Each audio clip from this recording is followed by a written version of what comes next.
Hi, everybody. Good morning. My name is Miguel, and I just have some quick housekeeping items to share before we get started with our meeting. If we can go to our first slide, please. I'd just like to mention that we have interpretation available here today, um, both on Zoom and in person. On Zoom, you can go to the bottom of your screen and select the option for interpretation, and then select your language of preference. If you happen to be choosing the English version, you might want to select the mute original audio. Otherwise, you might be hearing the meeting in two different languages. And also, if you're English, you select that English side of the interpretation service. And I'll repeat myself in Spanish for those that are joining us that haven't made the transition to the Spanish side. Para todos los que hablan español, tenemos el día de hoy interpretación disponible al español en Zoom y en persona.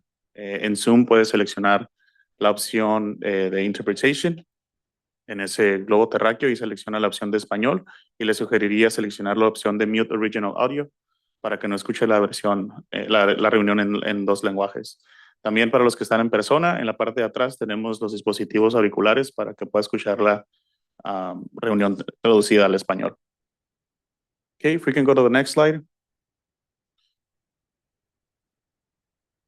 Okay, just a couple of more instructions on Zoom. We also have closed captioning available on Zoom, and also for the public comment periods, which we will have throughout the meeting, and at the very end for a public comment period, you will be, for those using Zoom, you can have the option to raise your hand, and we'll go through those hands as we get there. If you happen to be joining us over the phone, please select #2, and that will notify us that you want to speak. So we'll allow you to unmute at the time. So yeah, with that, I'll pass it over to get the meeting started.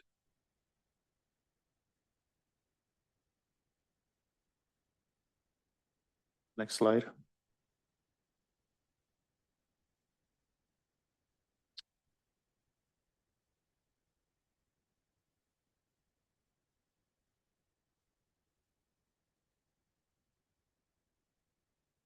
All right, good morning, everyone. And just want to reiterate that if you are a member of the public and you are looking to speak, we have speaker slips right over on the dais here, and you can hand them to Mario, who is walking down the aisle. There he is, so that you can speak during the public comment portion of this meeting.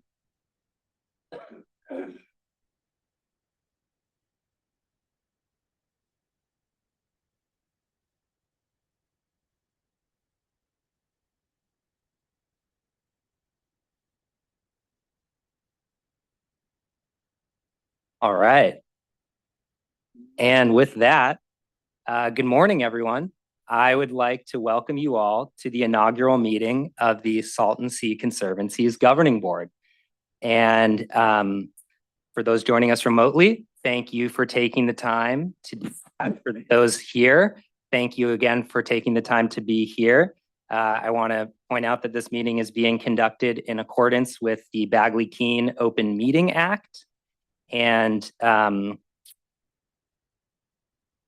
also, please remember to silence your cell phones. My name is Joe Shea. I serve as Assistant Secretary for Salton Sea Policy. I'm stepping in for Secretary Crowfoot to chair this meeting, and I now call this meeting to order. So today marks an important milestone as we formally seat the board of the Salton Sea Authority.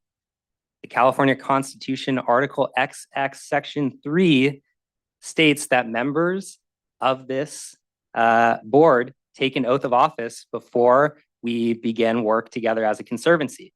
So before we get into board business, we'll take this oath together. You'll repeat after me. I'm going to go over to the dais so I can read everything to you, and I would ask folks to please stand on the board. Please stand. Thank you.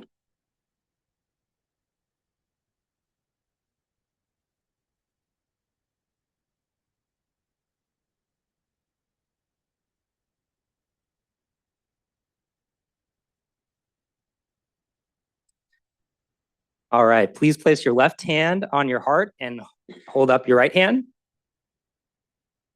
and repeat after me. I state your name. Do solemnly swear that I will support and defend the Constitution of the United States and the Constitution of the State of California against all enemies, foreign and domestic, that I will bear true faith and allegiance to the Constitution of the United States and the Constitution of the State of California, that I take this obligation freely without any mental reservation or purpose of evasion, and that I will well and faithfully discharge the duties upon which I am about to enter. Congratulations and welcome.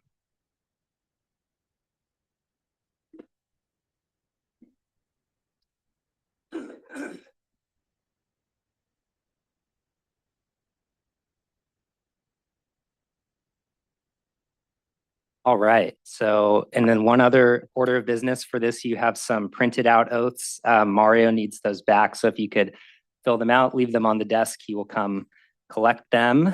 And with that, I would like to call on Mario to call the roll and confirm that we have a quorum.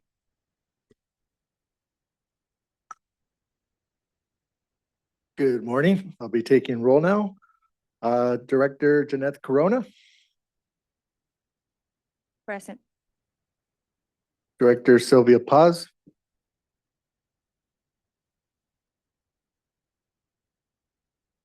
Director Juan Perez,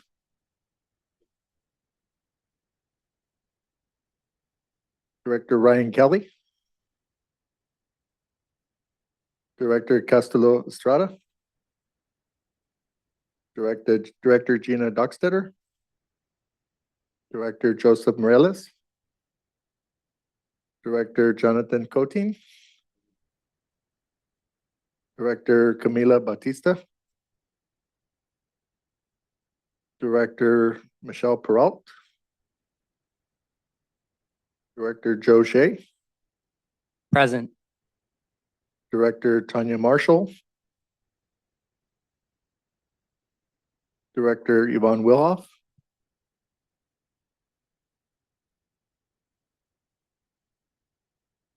Director Ray Lennox, Present. Director Maurice Lyles, Present. Director Laurel Firestone, Present. Director Jane Sadler, Jane texted me that she's trying to get into the meeting, so we're working on that. okay. Director Mark Stammer, Director Jonathan Shore, Director Aaron King, and Director Tiffany Boswick. And we have a quorum. Thank you. Great. Thank you, Mario. I'm going to move next to item 4, opening remarks.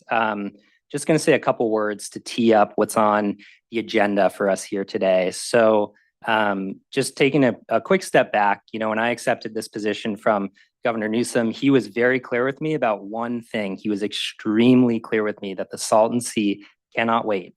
It's just too important. Salton Sea communities have waited long enough for progress at the sea, and local, regional, and community leaders have been doing good, hard work on the ground and have waited long enough for a state administration like Governor Newsom's, who has directed unprecedented resources into accelerating progress at the sea. And thanks to the partnerships with all of you on this dais, we've been able to make historic progress at the sea these past few years, but so much more work remains. We've got to keep moving forward and coordinating with urgency. This is something that I've heard from many of the folks on this dais and in the audience, particularly around the Conservancy. When will the Conservancy start meeting is the question I get asked most, and I'm sure a lot of you can relate. So even though we haven't cleared all of the administrative processes for staffing up the Conservancy and resourcing it, we thought it was worth a shot to try to see if we could start meeting in the meantime, because the Salton Sea cannot wait. Salton Sea is not going to wait for us. And this is a diverse board with some folks who are a little bit newer to the work that's happening and needs to happen at the Salton Sea. So starting to meet now will ensure that we can get folks up to speed and coordinate on the work ahead. And I want to acknowledge all of you, all of this board, and all of the folks in this room for enthusiastically answering that call to get started now. The fact that all of us are here, that we've been able to stand up this entity so quickly, speaks volumes about our shared commitment to addressing the conditions and challenges at the Salton Sea with urgency. I also want to thank IID specifically, Tina Shields and Antonio Ortega, because when we heard loud and clear from the board members that we needed to get this meeting started, we didn't have the Conservancy's bank account set up yet. So we couldn't pay for a space, and they were willing to host us here. And that's since changed as of last week. We do have a bank account, so that is very exciting. I feel like I have a degree in governmental forensic accounting for all of the time that it took to kind of do that. So thankfully, we've got that going. But since we don't have staff at the Conservancy yet, I want to give some major acknowledgement to Mario Llanos and Miguel Hernandez from our state team. These guys have jumped in to tackle every single possible thing you could imagine to get this meeting going. And as I look into the audience, I recognize too many faces and names to count. So I just want to again thank all of you for being here. And in the spirit of getting everyone up to speed, we've just got a couple informational items for you all today. I'd also like to encourage board members who are maybe a little bit newer to the work that's happening at the Salton Sea to flip through our Salton Sea annual report from our program. This has a lot of work that's been happening at the sea. It's collated for you all. We have copies for folks in the room as well and online. And we'll go into greater detail about some of these projects at our next meeting. And with that, want to move to item 5, informational items and presentations. These are discussion items only. No board action will be taken in the spirit of making sure that everyone is up to speed and on the same page. So the first item that I'm going to briefly go through is just an overview of the legislation that created the Salton Sea Conservancy. We've got a PowerPoint on deck right here. And for board members, it's in your packet of PowerPoint slides. And this is the background on the legislation that created the Salton Sea Conservancy less than 2 years ago. So if we can move to the next slide here. All right, so all of this work to create the Conservancy, like most great ideas, started at the community level, and thanks to Senator Steve Padilla, who authored the bill to create the Salton Sea Conservancy, put that into play with the legislature. It passed out of the legislature in 2024. It was signed by Governor Newsom in September of 2024, but it was contingent on funding that needed to be approved in the Climate Bond Proposition 4 that was on the ballot in November in 2024. So when that bond passed in November of 2024, that opened up the funding opportunity for the Conservancy to come online. It made that funding available. We from the Newsom administration jumped into action immediately, working on a budget proposal that would provide funding for the Conservancy to get stood up. And we took that proposal to the legislature, and the legislature approved a budget this past year that included funding for the Salton Sea Conservancy. And since then, now that we have this funding, our team has been working extremely fast to craft the duty statements for the different positions that were approved, working those through the human resources process. Should have some updates for you all on that in a couple weeks, and we'll make sure that as these positions for staff at the Conservancy are opening up kind of the hiring process, that we're putting that in our newsletter. We're reaching out to all of you. We really need to make sure that we're hiring up this Conservancy with the best folks who are passionate about Salton Sea project operations and maintenance and getting this work started. So that is the Conservancy timeline. And then that brings us to where we are here today, May 14th, the first Salton Sea Conservancy meeting, less than 2 years since the bill to create the Salton Sea Conservancy passed. So again, kudos to everyone here for having so much energy and pushing this work forward. Go to the next slide. So this conservancy is unique in its charge. It's got 2 roles that are outlined in Senate Bill 583. And that's to operate, maintain, and manage projects as they are completed that are built under our state Salton Sea program to fulfill our phase 1 work as part of the State Water Board Order 2017-0134. And this is really important because this work is the 47 square miles of projects that are bringing plants, cleaner water, and wildlife back to the Salton Sea. Our state team has been, growing very fast in recent years to meet this requirement. And we are putting everything into play to build these projects. And what's great about this conservancy is that it's comprised of the folks who are going to be working to ensure that these projects, as they are built, are functioning for decades to come and delivering benefits to the Salton Sea community. And that frees up the bandwidth for our state team to therefore build more projects.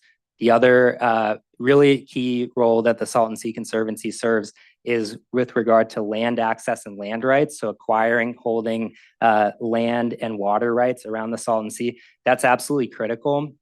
If you look at a map of the land around the Salton Sea, it's a checkerboard, right? There are so many different entities, and we need to get all those folks on board with the projects that we're trying to do, because that's the only way that we can build these projects. It's foundational to how our program works.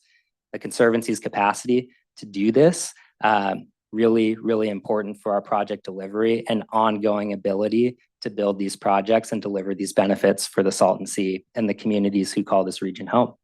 Next slide. All right, so as our team has been working to resource and build out the organizational chart on operations and maintenance responsibilities, we've kind of bucketed the positions that we're going to be needing into 4 overarching categories, and Mario will go into more of this during his presentation. So we've got the routine operations and maintenance of these projects, right? Boots on the ground, making sure that if something doesn't look right, it's being flagged up and that folks are addressing it. You know, there's trash, maybe some very high level tamarisk removal just manually. That one, that always goes a long way out here. So that's kind of bucket 1. Bucket 2, environmental compliance, permitting for O&M activities. It's really important. The integrated science of kind of the broader ecosystem dynamics and making sure that, the work that we're doing is beneficial and maximizing the benefits to Salton Sea ecosystem. This is work that our Department of California and Fish and Wildlife folks do so well, and it's why they're an integral part of our state team and will obviously serve a really key role for doing this on the Conservancy as well. Then the last piece is contracting of major repairs and maintenance. If you look at kind of our flagship project at the south end of the sea, we got some really big pumps out there that are pumping this water, that are mixing it, that are, working to achieve that water quality standard that can support aquatic life. And so we've got to make sure that that key infrastructure, such as those pumps, it's got to be working, it's got to be working well. So that's going to be another responsibility of this Conservancy. Next slide.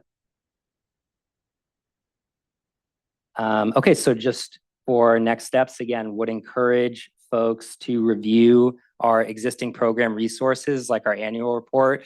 We are not planning on offloading operations and maintenance responsibilities for our projects right now to this Conservancy within at least the next year, because we know that we need to build up the capacity of this Conservancy to take on that important work. We're committed to doing a sequenced handoff with our state team.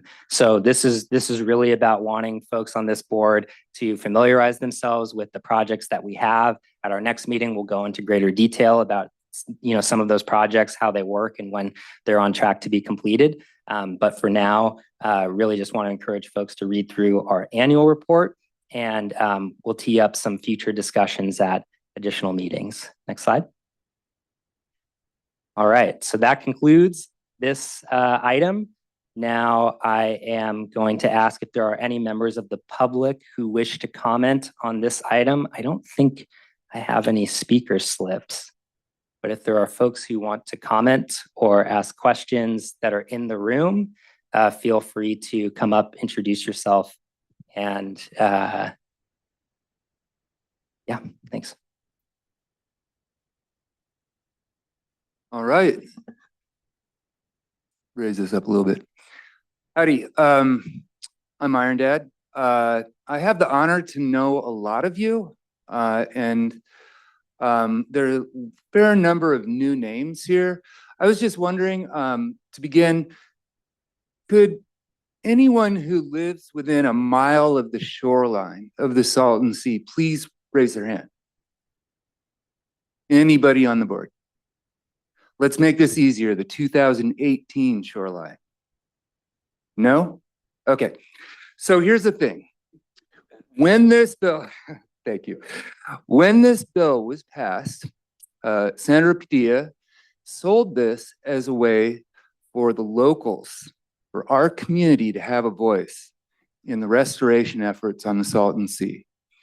And at the time, I was really confused. I was like, do we really need another agency? For real? Do we need more letters in this alphabet soup?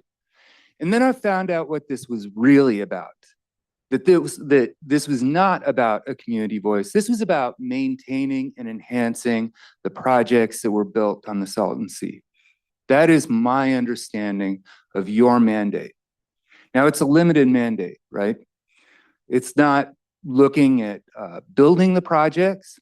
It's not looking at the long-term vision of the sea, but it's a very big mandate. I have a pretty good feel for the scale of what's out there and the problems that we're all facing. It's large scale, for sure. So what I'd like to point out is that this is going to be a divide and conquer strategy, right? And what I'm seeing in the agencies is a pretty good division of responsibilities. We've got the SSP now building the projects. We now have the SSC that's going to maintain these projects. And we have the SSA that's looking at the long-term vision of these projects. And here's what I'd like to say. Every organization that is involved in the restoration efforts on the Salton Sea needs to be involved with every one of these agencies.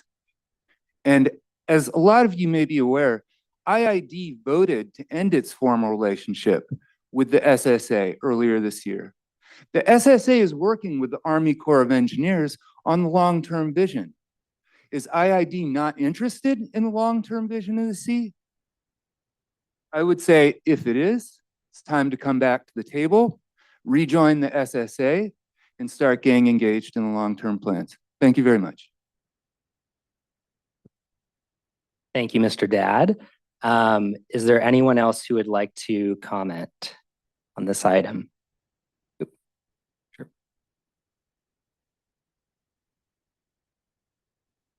I'll make it quick. Former Congressman Jim Bates, I authored the Ozone Protection Act, close the hole in the ozone layer. So I'm trying to give you a little background that I do care about the environment. And I'm so pleased that this board is here. I want to congratulate you all. And I know that the staff and are here and you're all well-intentioned, or you wouldn't put in the time on all these efforts. I just want to make one plea. I think most of us get into government because we want to know that when we're gone, we made the world a little better. And your job, your position here does not really deal with the Salton Sea restoration. The Salton Sea has too much salt and not enough water.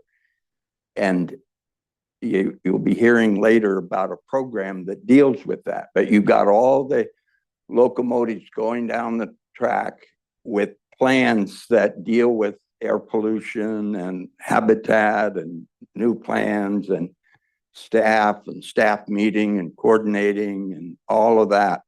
But deep down in you, try and bring alive that passion that got you here in the first place, to make the world a better place, to restore the Salton Sea, and to break out of the box a little if you have to do that. That's all I wanted to say. Thank you, Mr. Bates. All right, anyone else in the room? Okay, we've got two folks and it's a race to the dais. Okay.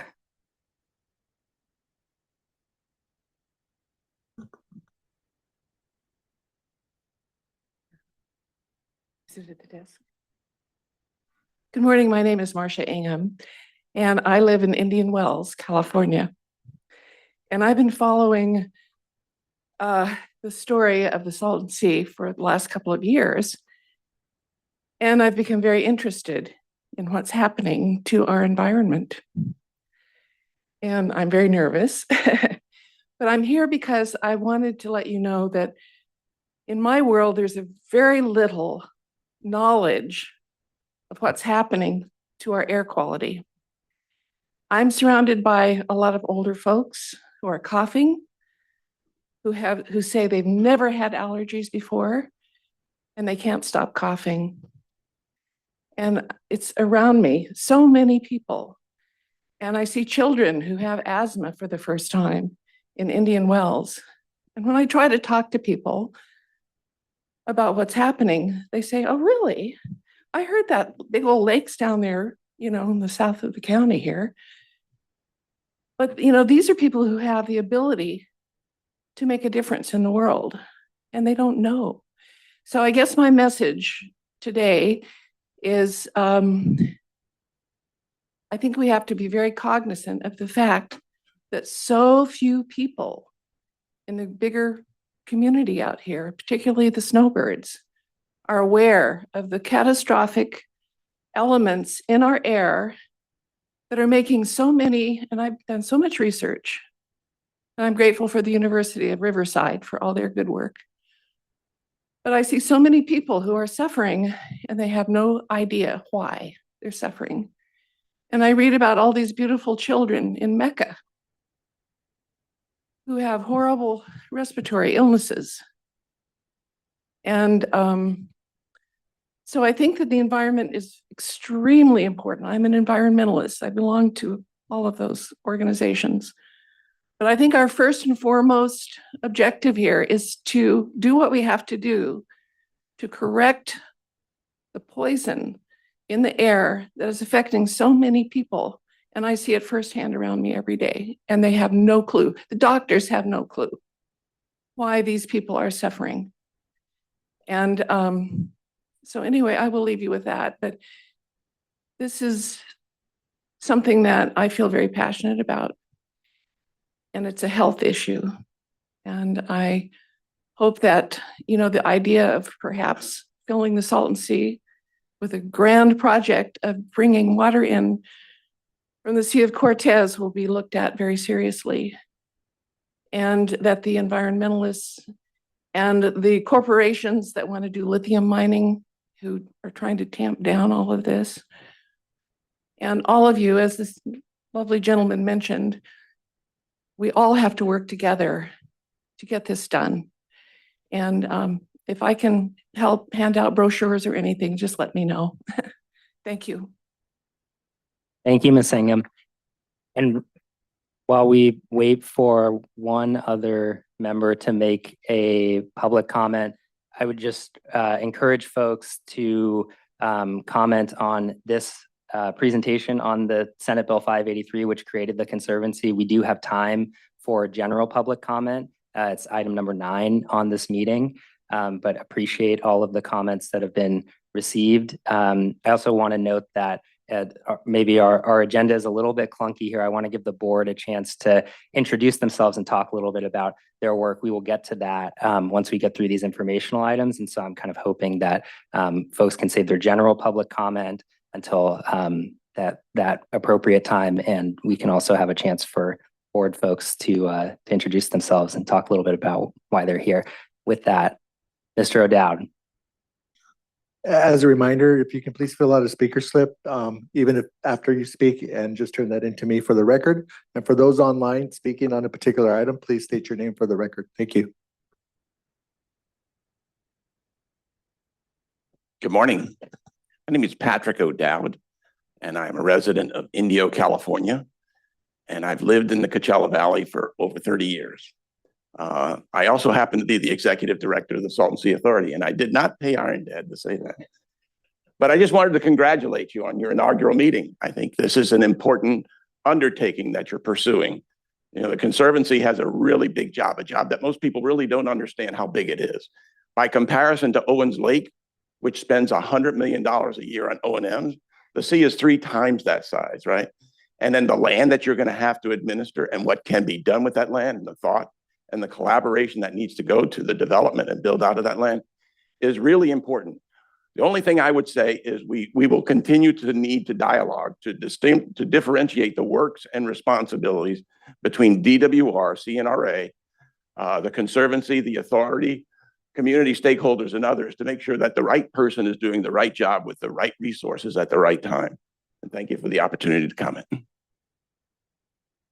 Thank you, Mr. O'Dowd.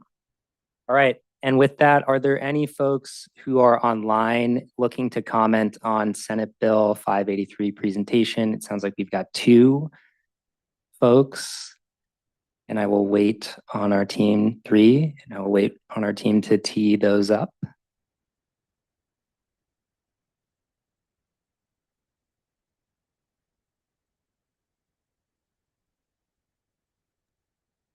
We have Chris Krakoff.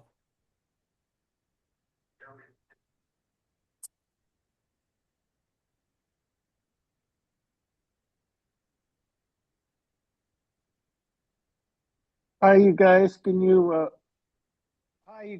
hear me? Yes, sir. We can hear you. Okay, may I ask, I just want to ask about funding right now. How much money do you guys have right at this point for your efforts? And then I would like to know how you anticipate it to go when. Does that make sense? I'd like to know how much you currently have on hand for your projects. And I would like to know how you see it growing or something like that. Thank you. Great. Thank you for the question. If you look at page 73 of our annual report, you will see our current program funding status for our state program. And then for the Salton Sea Conservancy, you probably pull that number and follow up with you. Our proposal that was approved for this budget year was $1.7 million. So that is how the program and Conservancy funding breaks down. And if we could go to the next commenter, that would be awesome. Thank you, Josh. Shant.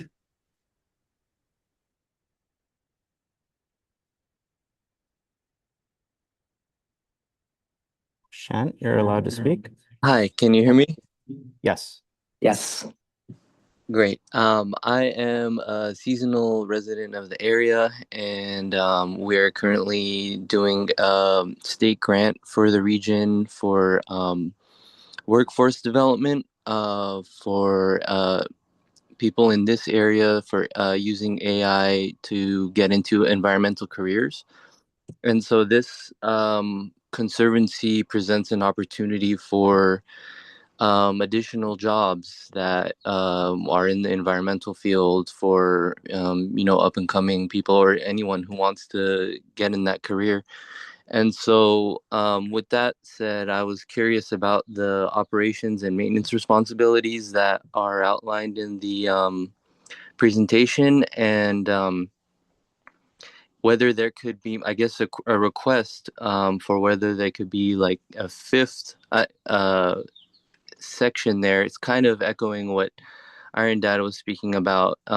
Both, it's kind of like a local relations department for both volunteer efforts as well as for employment and kind of supporting people here to like really get engaged, because as it was also noted that this is a really large undertaking, and if people aren't really here and that are involved with this and just coming at it from a external kind of out of area perspective, they would probably really benefit from those who are really living the day to day. And to gain that support would really empower the people living here and the project itself to really have a lot of eyes and hands on deck for making it happen. And I think it would be like a win-win for all the way, including for developing the workforce. So I don't know how much the project is able to be amended, but if that can be added as a department or an element, that would be great. Great. Thank you, Mr. Sayahayan. It's great to hear from you again. Absolutely, we can talk more about that. That actually goes into our third informational item here. And do we have one more public comment? We have one more public comment. Okay, and again, I would ask that folks could please comment on just the informational item that was presented. That would be much appreciated. And then if you have general public comments about the Conservancy, we will have time for those later on in the meeting. Thanks. Our next speaker is Stephanie Martin. Stephanie, you're allowed to speak. Oh, thank you so much for this opportunity. My name is Stephanie Martin, and I'm the author of Save the Coachella Valley Basin back in 2021. And I just want to congratulate y'all's initiatives for stepping up as board members and directors initially to begin this great undertaking and this great work. And I just want to say that I think this is a good direction. I think we should keep everybody, like the last speaker said, involved, especially the people who have been about this for a decade, and longer, because we do care. And it is my birthday today, and that shows you how much this local cares about the Coachella Valley Basin. I'm coming in here from the East Coachella Valley, but I did move from the West, vice versa. I am coming from the East Coachella Valley Basin, so I know it, but now I live in the West Coachella Valley Basin. So anyways, I'm a local, and I'm excited to see what this work brings. And thank you for allowing me to speak, and good job, y'all. Thank you, Ms. Martin, and happy birthday. Thank you for spending your birthday with us. All right, and with that, I think that concludes our first informational item. And I would just say that when we initially did this agenda, we were thinking that we would kind of move a little bit quicker through these informational items, and we could give the board a chance to just talk a little bit about themselves, because this is obviously our first time meeting together. I see now that we might hang a little longer on the informational items, which is totally okay.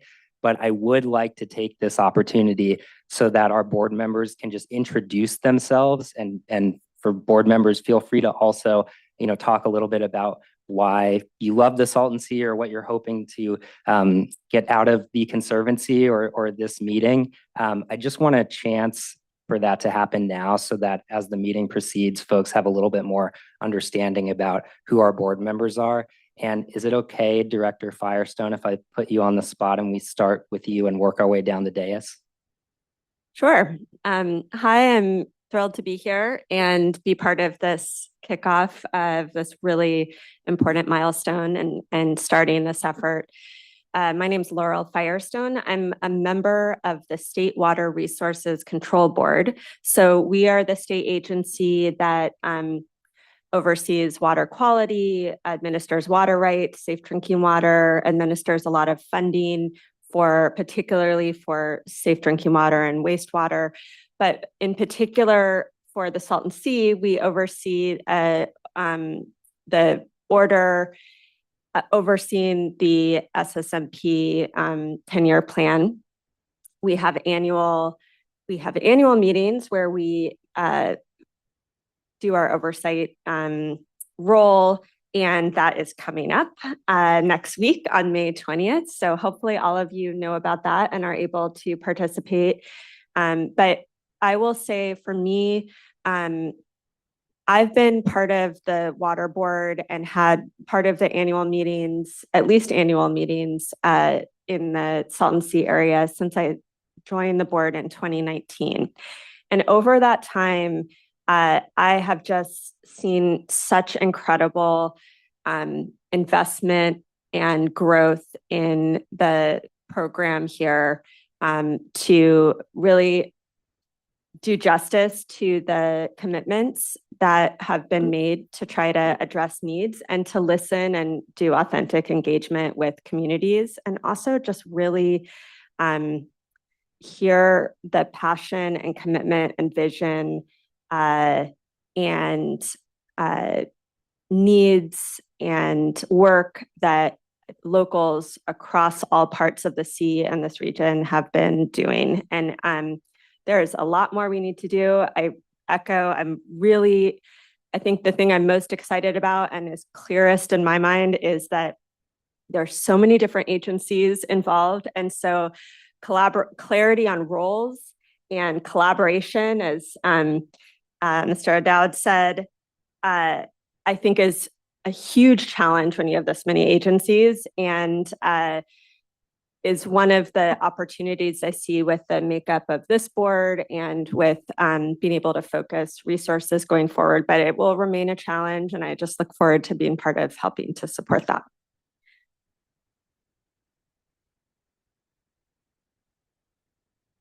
Hello, I'm Ray Lennox. I work for California State Parks.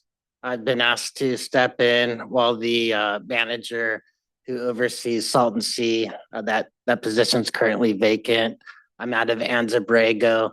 I have had the opportunity to work at the Salton Sea State Recreation Area back in 2018 and 19 as the sector manager.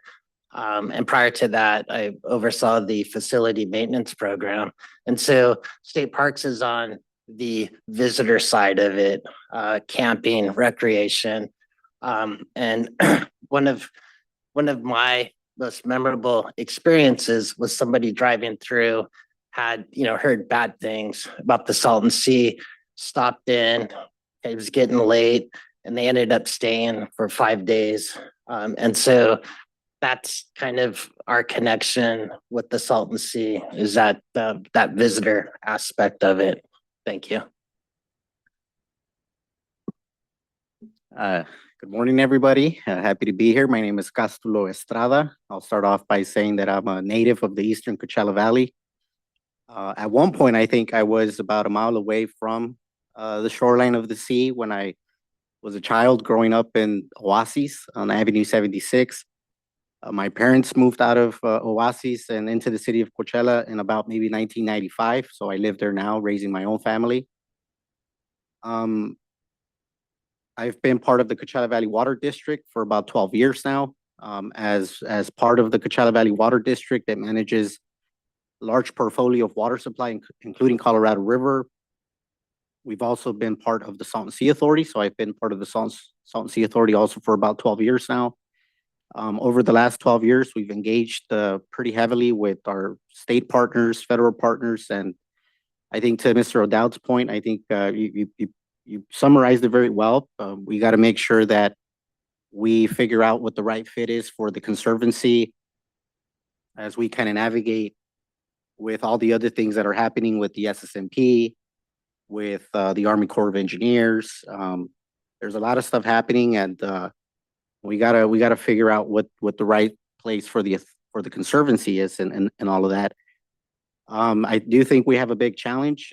You pointed out that the Salton Sea is 3 times larger than Owens Lake, and we kind of know what an operation at Owens Lake looks like, and so we can imagine what this might turn out to be. To the lady's point, I think my hope here and my want would be that this is a forum where there's an ability for us to communicate with a greater community. I think that the more people care, the more successful we're going to be, not just as a Conservancy, but as an authority, and our ability to go after grant funding to make sure that we implement the right projects, long-term vision. So I think the more we get people to care, the more successful we're going to be in everything that we do. So I think that for me, that's what I would want to see come out of this. So happy to be here. I'm here to learn, here to try to work with everybody and help out. And that's all I have to say. Thank you. Good morning. My name is Juan Perez. I'm the Chief Operating Officer for Riverside County. I'm here as the alternate to Supervisor Perez, who's not able to join today, but wanted to make sure to pass on his welcome and his regards and his thank you to all of you for being here on this important day. My background with the county, I've been here 25 years, the last 5 in the executive office. Prior to that, transportation, land use, planning, so certainly familiar with a lot of work going on around the Salton Sea in various roles. Over the last 5 years, I've served as the county's lead in the North Lake Demonstration Project, which is a project that we've been working on in partnership with the Salton Sea Authority. I see Mr. O'Dowd back there. Hello, Patrick.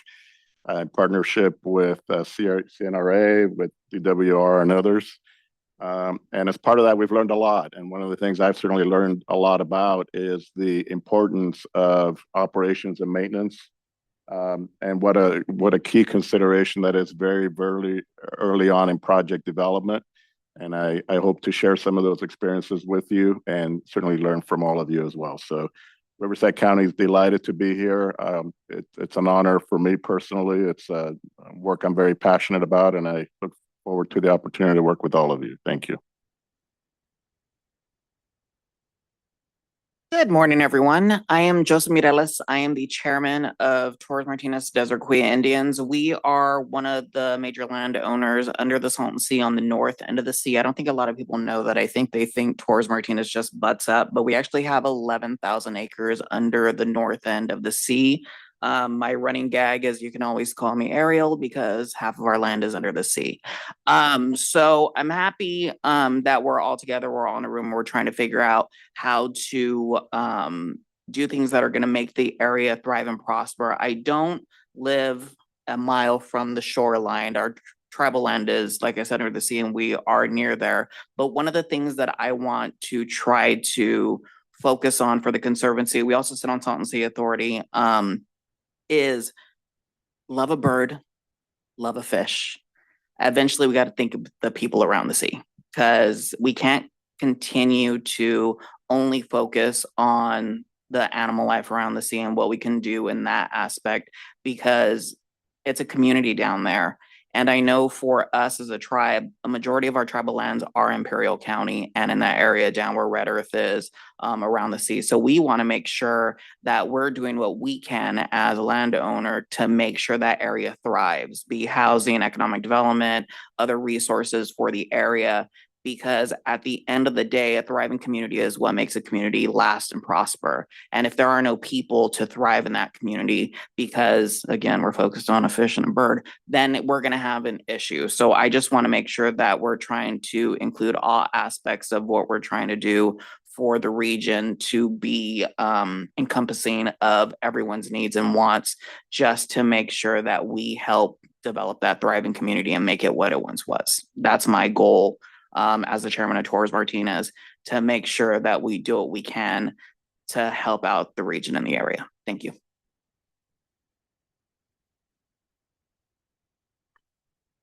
We're sharing microphones. Good morning. My name is Gina Dockstetter. I am a 4th generation farmer. I am from the Imperial Irrigation District. I'm a director on the board.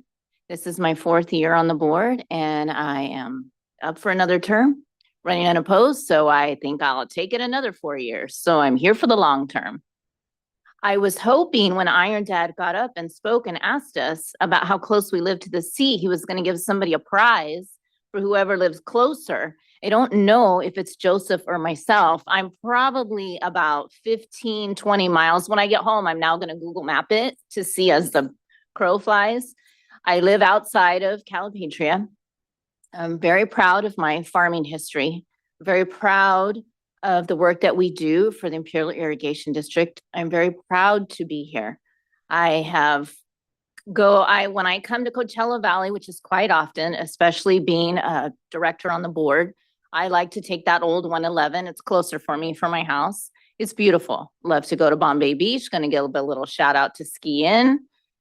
Bombay Beach doesn't vote for me, but I still claim them. I kind of take that there. I'm the North End director. I have Brawley, Calapatten Island, and Bombay Beach. It's a beautiful area. I mean, we are here because we want to make a difference. And I will tell you secretly, I love the Cia Cortez idea, also the importation of water. So I'm throwing that out there. We are here. People think that there's quite a few of us, and they think that'll be a little bit of a detriment because there's going to be so many different ideas and personalities. And I think it's going to be a great thing, because when you need an easement from IID for some O&M on some project, when I need to go to Supervisor Kelly and say, hey, we need something from the county or from the county of Riverside, I believe things will get done much faster because we will have had this conversation and we can go back to our respective agencies and get things moving a little bit quicker. So I'm very proud, and then I'm going to step on CNRA's toes somewhere, but I do encourage people, I encourage the public to get online and look at their project tracker. I love it. It's got over 14 projects. You don't even realize what's going on at the Salton Sea, whether it's the vegetation enhancement projects with the bales, whether it's the SCH project. It is amazing. There are things are happening, and I do feel the story isn't being told well enough to the general public. But I appreciate you being here, and you probably all know more than most. So thank you.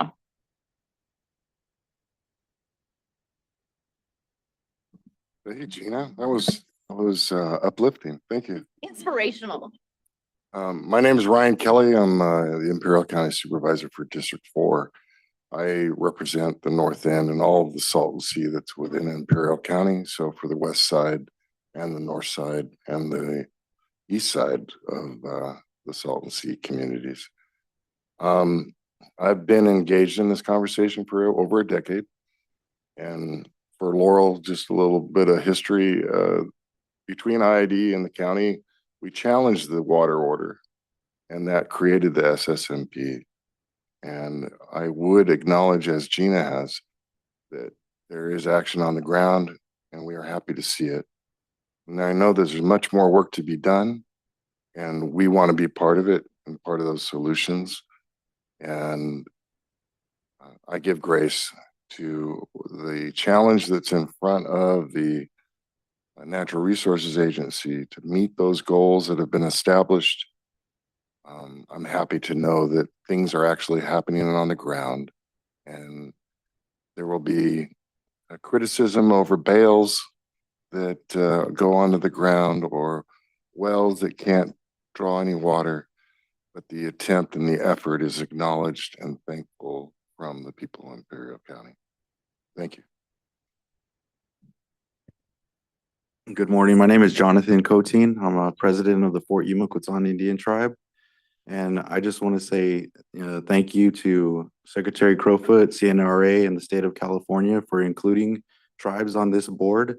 I believe that Native voices are very important in the inclusion on any land restoration, water use. And because, I come from Winter Haven, California, so we're a little further away. But, if you think about, our reservation boundaries, that's just our reservation. But we've been, in these places for long, since time immemorial, we've been stewards of this land and these landscapes. So I'm very happy to be a part of the board. And like I said, thank you. I look forward to, being here to listen, learn, and to contribute where I can. Thank you. Good morning, everyone. I'm so excited to be here today. My name is Janet Corona, and I've been in education and workforce development for the past 20 years.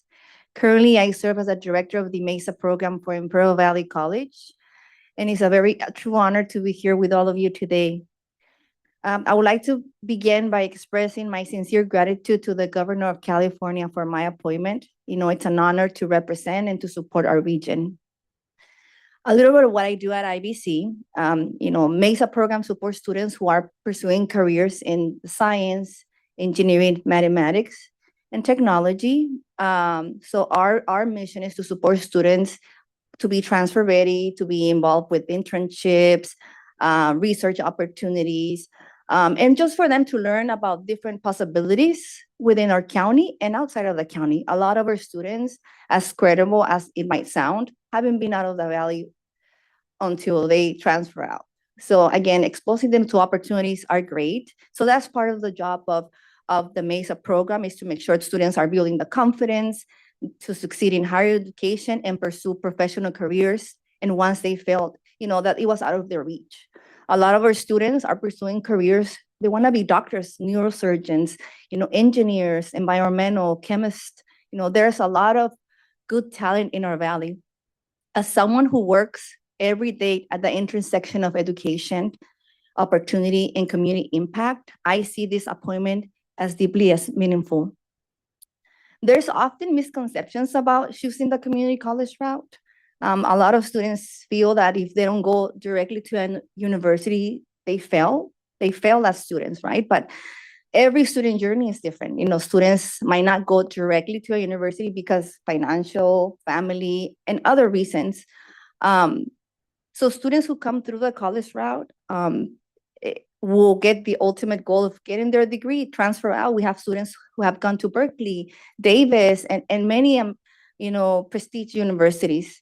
I'm proud to say that I'm a product of Imperial Valley College. I know firsthand the value, opportunities, and life-changing impact that community colleges provide. My own journey reflects the potential that exists with our local institutions and the importance of investing in students right here in our valley. One of the greatest concerns I bring to this role is the continued loss of local talent. We have exceptional students, bright, capable, smart, committed to making a difference. Many began their journey at our local college, but once they transfer to universities in other cities, they often tend not to come back to the valley.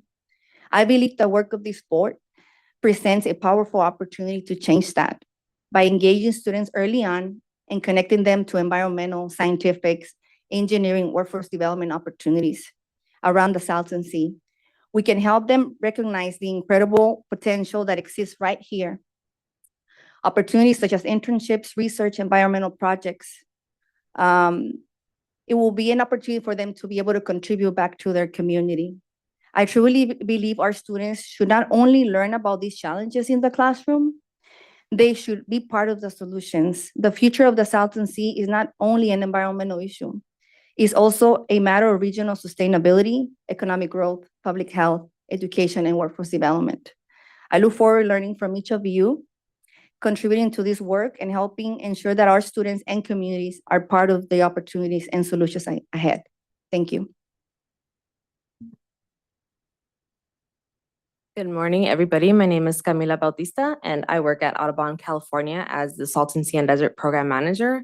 My work at Audubon focuses mainly on community engagement around the Salton Sea, science initiatives around birds and people, education and outreach, and restoration efforts at Bombay Beach that we're doing in partnership with the Salton Sea program at the state. I was also born and raised in Coachella, so I'm excited to represent my community in this work. And I'm bringing like an on-the-ground perspective as well. Throughout my time at Audubon, I've worked very closely with the Salton Sea Partnership. And that's like this coalition made up of a bunch of different organizations who focus on different aspects across the Salton Sea. So it's not just about the birds for us, right? So we're like learning about environmental justice and public health and bringing that all together and making it make sense for the people that live around here. So I'm really excited to bring that perspective around everything I've heard from my community as well as from my colleagues. Thank you. Terrific Thursday, everybody. Hi, how are we? It's good to see all these faces on the board and everybody in the audience. Hi, my name is Tanya Marshall, and in case you haven't met me, I am the Salton Sea Program Manager for the California Department of Fish and Wildlife, and I'd like to personally shake everyone's hand and meet everyone. I have worked for the state for over 20 years, and it's always been in the desert. Why? I'm a desert lover. I decided to come out here military in the high desert. Okay, it's okay. But the Salton Sea has always been an important part of my life. I just want to tell everybody here, my dog's name is Mecca, and every time somebody asks me, why is your dog named Mecca? And I say, because I found her in Mecca, California. And they go, where? I like to educate people on that. exactly where it is. If you look on the news now, it is actually by the Salton Sea on Mecca, California, because one of the news people saw my dog and they'll show it on there. Anyways, nice little tidbit. I am excited for this program. I'm actually excited for Salton Sea area and for what is going on. Because I work with CDFW, my goal is the same as the department. I want to make sure that the state of California and the California residents that we have healthy environments. Healthy environments allow us to create healthy communities. And we can't do one or the other. We have to have both. So that's why I'm pleased to be here. And yeah, I'd love to meet you soon. All right, and can we start? Feel free to, yep, that's great, thank you.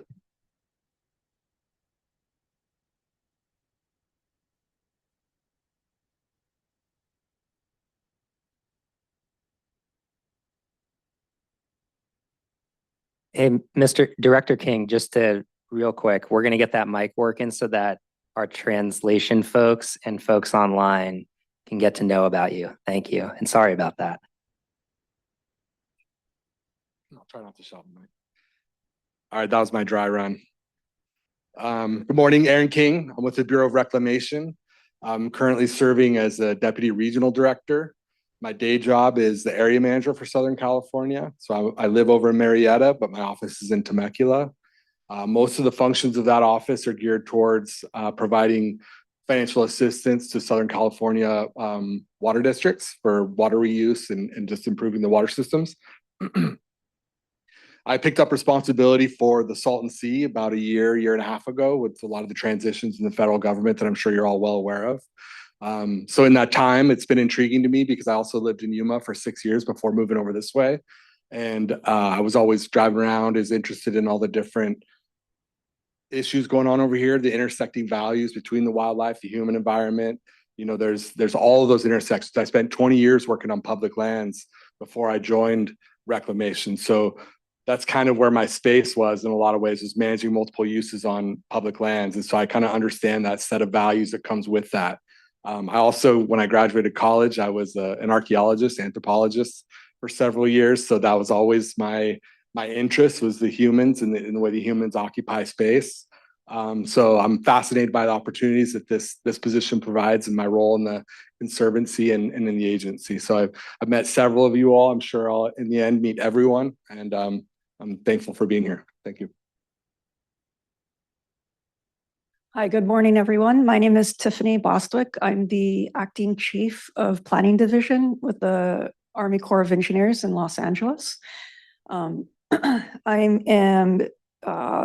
partnering with the Department of Water Resources and the Salton Sea Authority on a feasibility study to investigate opportunities for restoration of habitat at the Salton Sea in the area, and as well as the tributaries. Our authority does look at ecosystem restoration, as well as opportunities for public health and safety.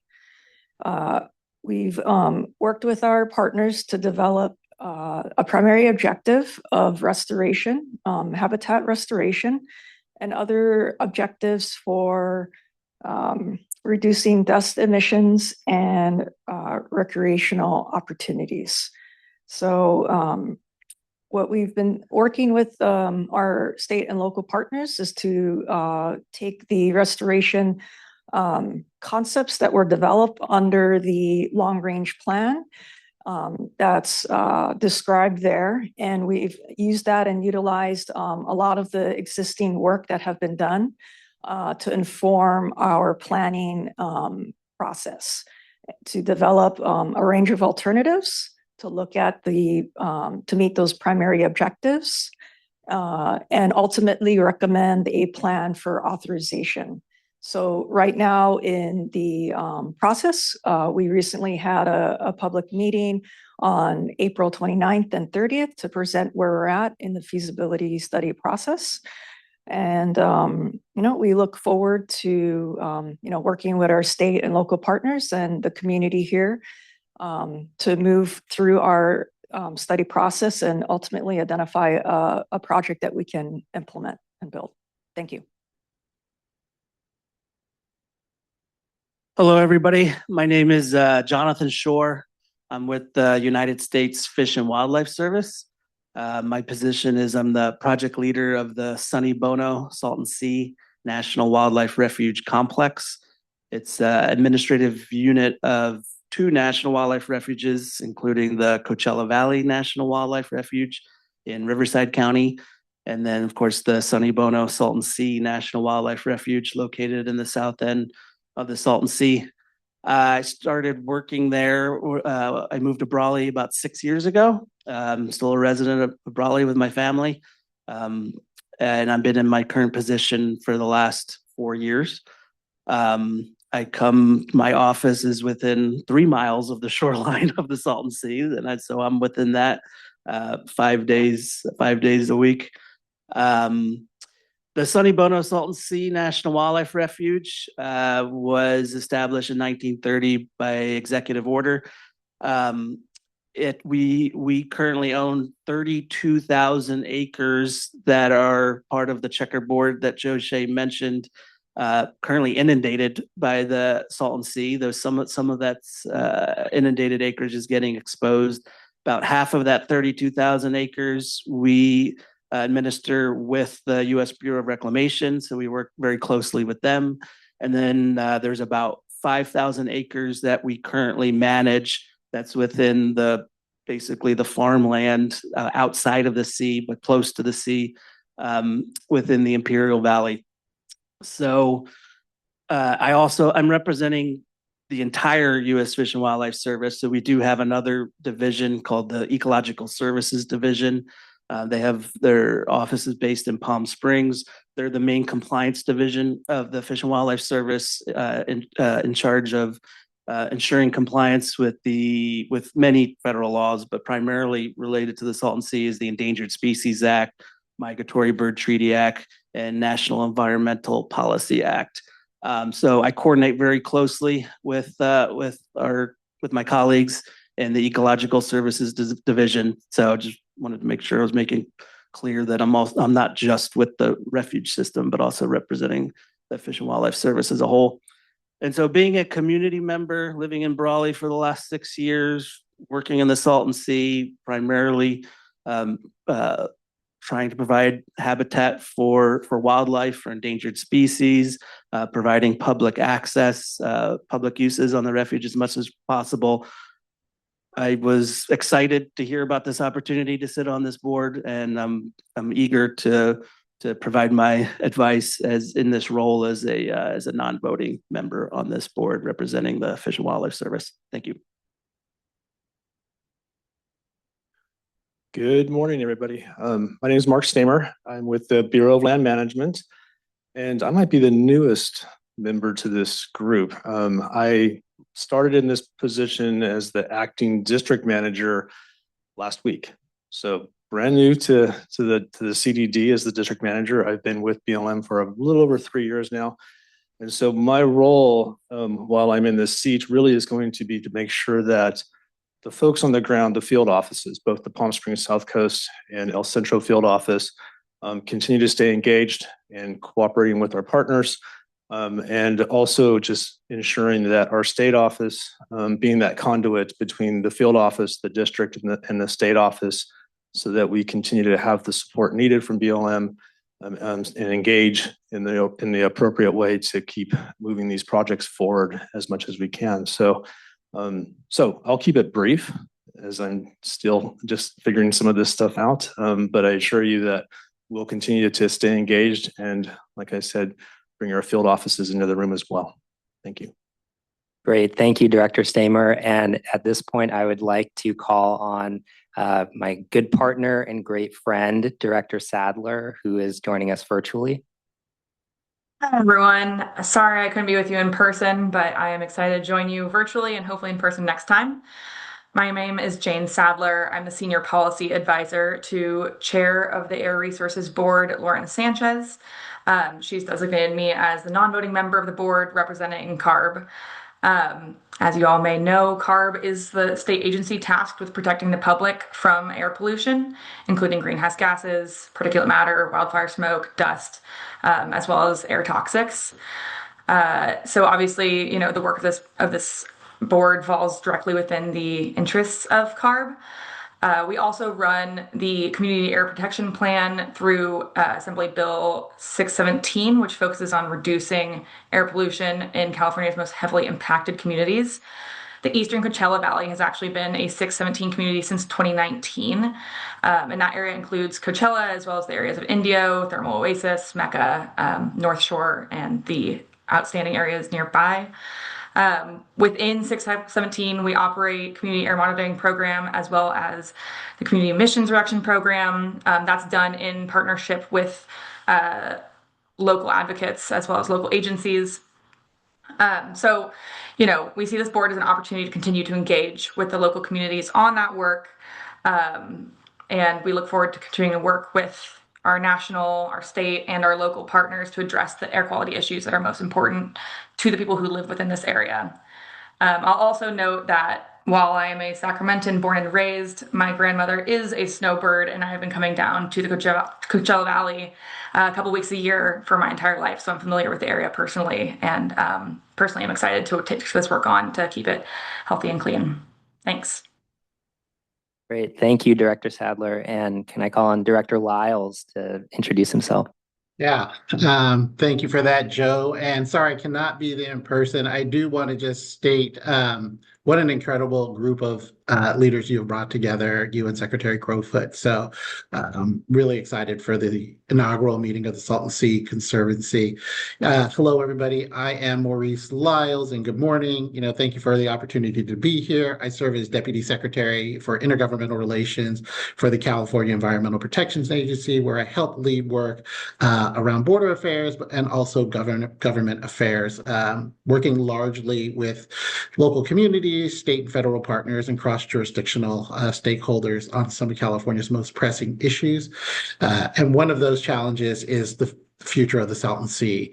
For Cal EPA, the Salton Sea is not just a restoration issue, it's a public health issue, an environmental justice issue, a climate resilience issue, and fundamentally a community issue. As a result of the receding Salton Sea, there have been air quality impacts, exposed playa, ecosystem health issues, and the well-being of surrounding communities and tribal nations that have deep cultural and historical ties to this region. I want to acknowledge I think the great work of Governor Newsom for his unprecedented investments towards the Salton Sea, and the great work around the restoration, as well as Environmental Protections Secretary Yana Garcia and Natural Resources Secretary Wade Crowfoot for making this a priority, and especially for Secretary Crowfoot for leading this initiative, and for you as well, Joe, for your leadership.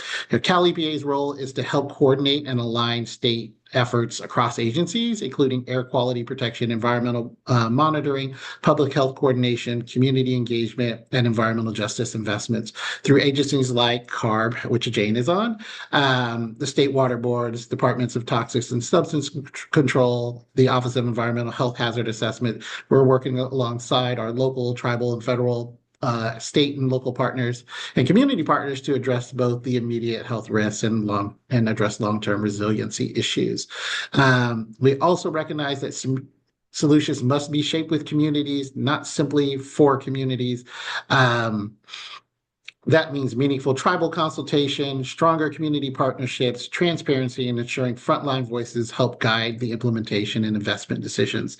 Salton Sea represents one of the clearest examples in California of how climate, public health, environmental justice, economic development, and natural resource management are deeply interconnected. The work ahead will require continued partnership, urgency, innovation, and sustained investment from every level of government. I appreciate the opportunity to join this conversation, but also the Conservancy at its inaugural meeting today. I look forward to learning, listening, and continuing to work together and partnering towards a better to providing better solutions for the region, Salton Sea community, and the Imperial and Coachella Valley regions as well. Thank you. And what an amazing group of folks here on this inaugural day. Awesome. Thanks so much, Director Lyles. All right. So we are going to move to our next informational item on staffing and budget overview for the Conservancy. Just before we do that, Are there any questions from board members concerning the Senate Bill 583 legislation? All right, seeing none, Mario is going to take the lead on this presentation. Mario? Yeah, good morning to everybody. Thank you for joining us here today. I'll be speaking about the funding and staffing on the Conservancy at a high level, and we'll let you know where you can find more information about the funding and implementation plan of this Conservancy. Next slide.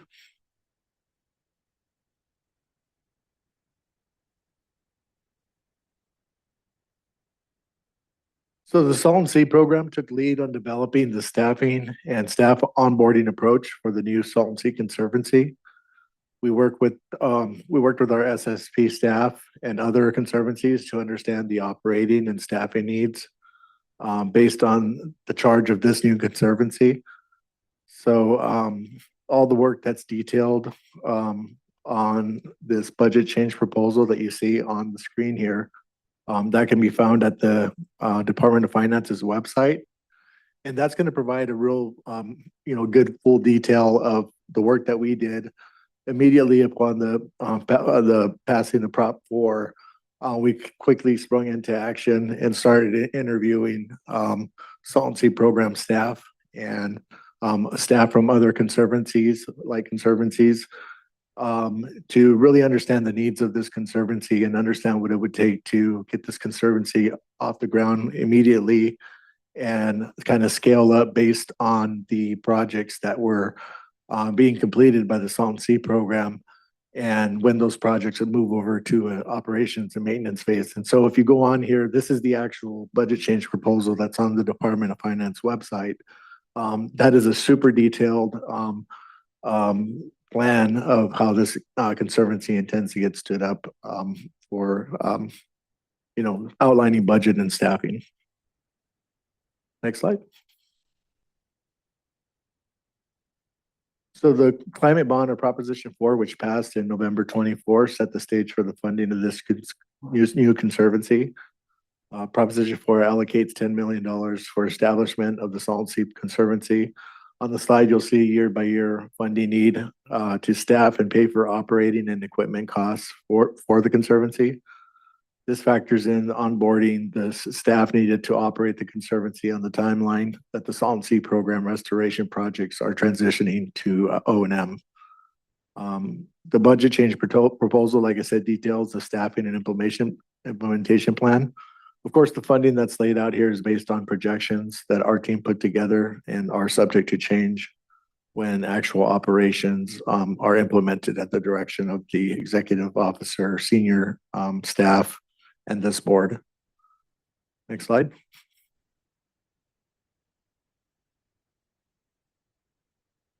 So this is an organizational chart that we put together for the staffing for the Salton Sea Conservancy. Beginning with the senior staff, you see the executive officer up at the top reporting to this board, and then reporting to the executive officer for the Conservancy. You have the supervisor one, which is a staff service manager one, and I'll go through just like a few high key points on what each of these staff will be doing in later slides.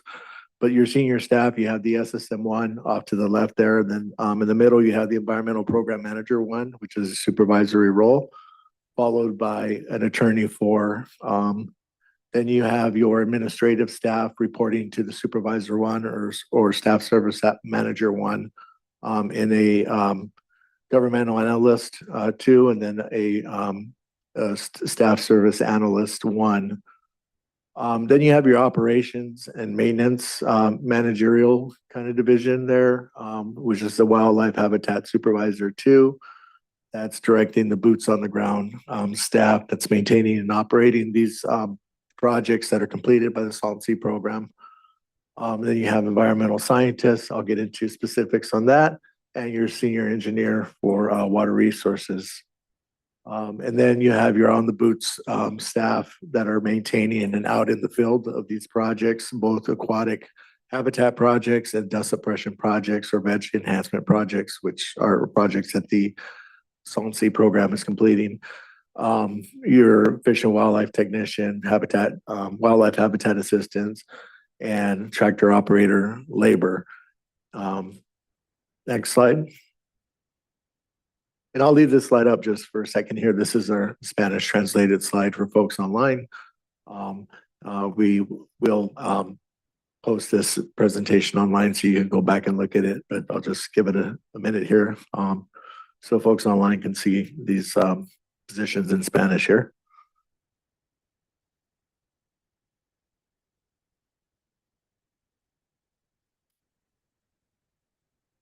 Next slide, please. So senior staff, you have your executive officer providing overall leadership, strategic direction for the Salton Sea Conservancy, obviously overseeing operations, maintenance, and the management of completed restoration projects. And then, importantly, coordinating with governmental agencies, tribes, other partners, and the governing board. Then you have your environmental program manager 1, which is a supervisory position, leading the operations and management or maintenance division. They'll be liaising with their counterparts at the Salton Sea program and other agencies to understand the full needs and capacity of the projects that the Salton Sea Conservancy will be taking on. They'll be managing O&M budgets, staffing, and operational priorities. And then coordinating implementation of restoration project maintenance activities. Next slide. Next, you have a very, very important position, Attorney 4, providing legal counsel to the Conservancy and the governing board. They will negotiate and manage land access, water rights, and funding agreements, advise on contracts, seek environmental compliance, and litigation strategy for the Salton Sea Conservancy. Then earlier I spoke about the Staff Service Manager 1, which is a very key position on senior staff, leading administrative, fiscal, personnel, and budgeting functions. We'll also take a lead role in coordinating public outreach and stakeholder engagement activities, and then supervise the administrative support staff and policy development activities. Next slide. Operations management staff, you have a senior environmental specialist or scientist, leading scientific coordination and adaptive management support, also implementing monitoring, surveys, and data collection activities, ensuring compliance with permits, monitoring plans, and performance. Then you have your senior water resources engineer, supporting engineering and monitoring for restoration project operations, operating and monitoring complex habitat management system like the SCADA system that we use at our species conservation habitat project, which is the system kind of maintaining all the gates and maintaining the pond and levels of salinity and water quality for the different ponds that we're building at SCH. And then just assist with maintenance contracts and infrastructure oversight. I will say that these two positions, along with the environmental program manager, are really going to be the key positions to kind of be the liaisons and working with our Salton Sea program staff to understand the needs of these projects and to take the operations and maintenance manuals that our constructors and contractors who are building the projects will be working with them as well to understand the maintenance needs of these projects and work with the executive officer to just make sure that these positions are right and other positions are right for hiring to operate and maintain these projects. Next slide.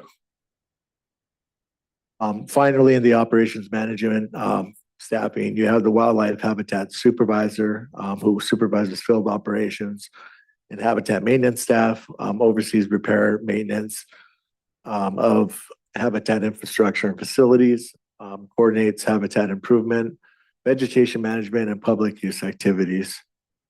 Next slide. Then administrative staff, associate governmental program analysts. They will work under the SSM1, the Staff Services Manager 1, This person will be performing program analysis, budgeting, and contract administration.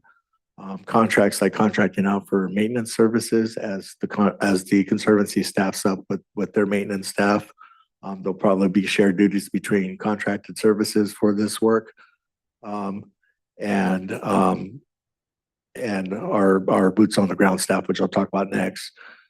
Support the governing board on operations and administrative processes, developing reports, policies, and management analysis.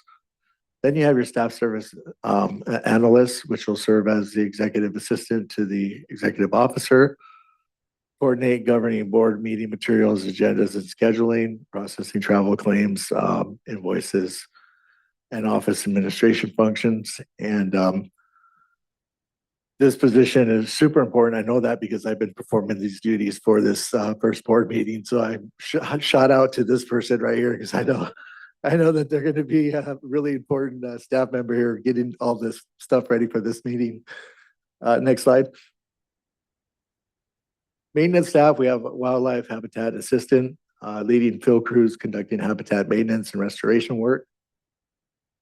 Performing inspections, repairs, and operation of habitat infrastructure, support monitoring, vegetation management, and equipment maintenance. Again, these are all positions that are within the California Department of Fish and Wildlife. CDFW was really key in identifying these positions and the type of work that would be happening. And so these are positions pulled directly from CDFW that are doing this kind of work and were identified to fill the needs of the Conservancy. And then finally, you have the Fish and Wildlife Technician, which conducts habitat maintenance, repairs, and monitoring activities, operates and maintains pumps, gates, vehicles and field equipment, farm surveys, vegetation control, and data collection efforts. And then last slide, finally, we have the tractor operator laborer, which again is a really key position, operating heavy equipment for levee, road, and habitat maintenance, performing construction, grading, trenching, and land preparation work, maintenance and service machinery, vehicles, and pumping equipment. And that rounds out the staff for the Salton Sea Conservancy. Again, a lot of thought was put into the staffing on this. Few months of preparation, interviews with Salton Sea program staff, looking at comps with similar land management from other entities, and interviewing other conservancies in the CNRA umbrella. And just thank you to everyone from our Salton Sea program and other programs, other conservancies for their help in putting this together and getting it ready for the budget change proposal. Again, please visit the budget change proposal. There's a whole implementation strategy, and there are a lot fuller details on the scope of what each of these positions does. Of course, that implementation plan is subject to change based on the executive officer and staffing as it begins to get onboarded. There may be some changes here and there on, the actual positions that get hired, how many positions, and exactly when they come on. But this, for what we understand, is the implementation plan for now. And so with that, thank you very much, and I will open it up for questions. And if you thought that was a lot of information, just 3 bullets on each of those positions, there's like a 50-page state hiring manual that goes with each position that Mario has been filling out for all of those positions. So again, thank you to Mario for his work and for that presentation. We'll start off with members of the public who are in the room and have questions about specifically the staffing and budget overview presentation that Mario just presented. Are there any members of the public? I don't see any speaker slips. Yeah. Folks.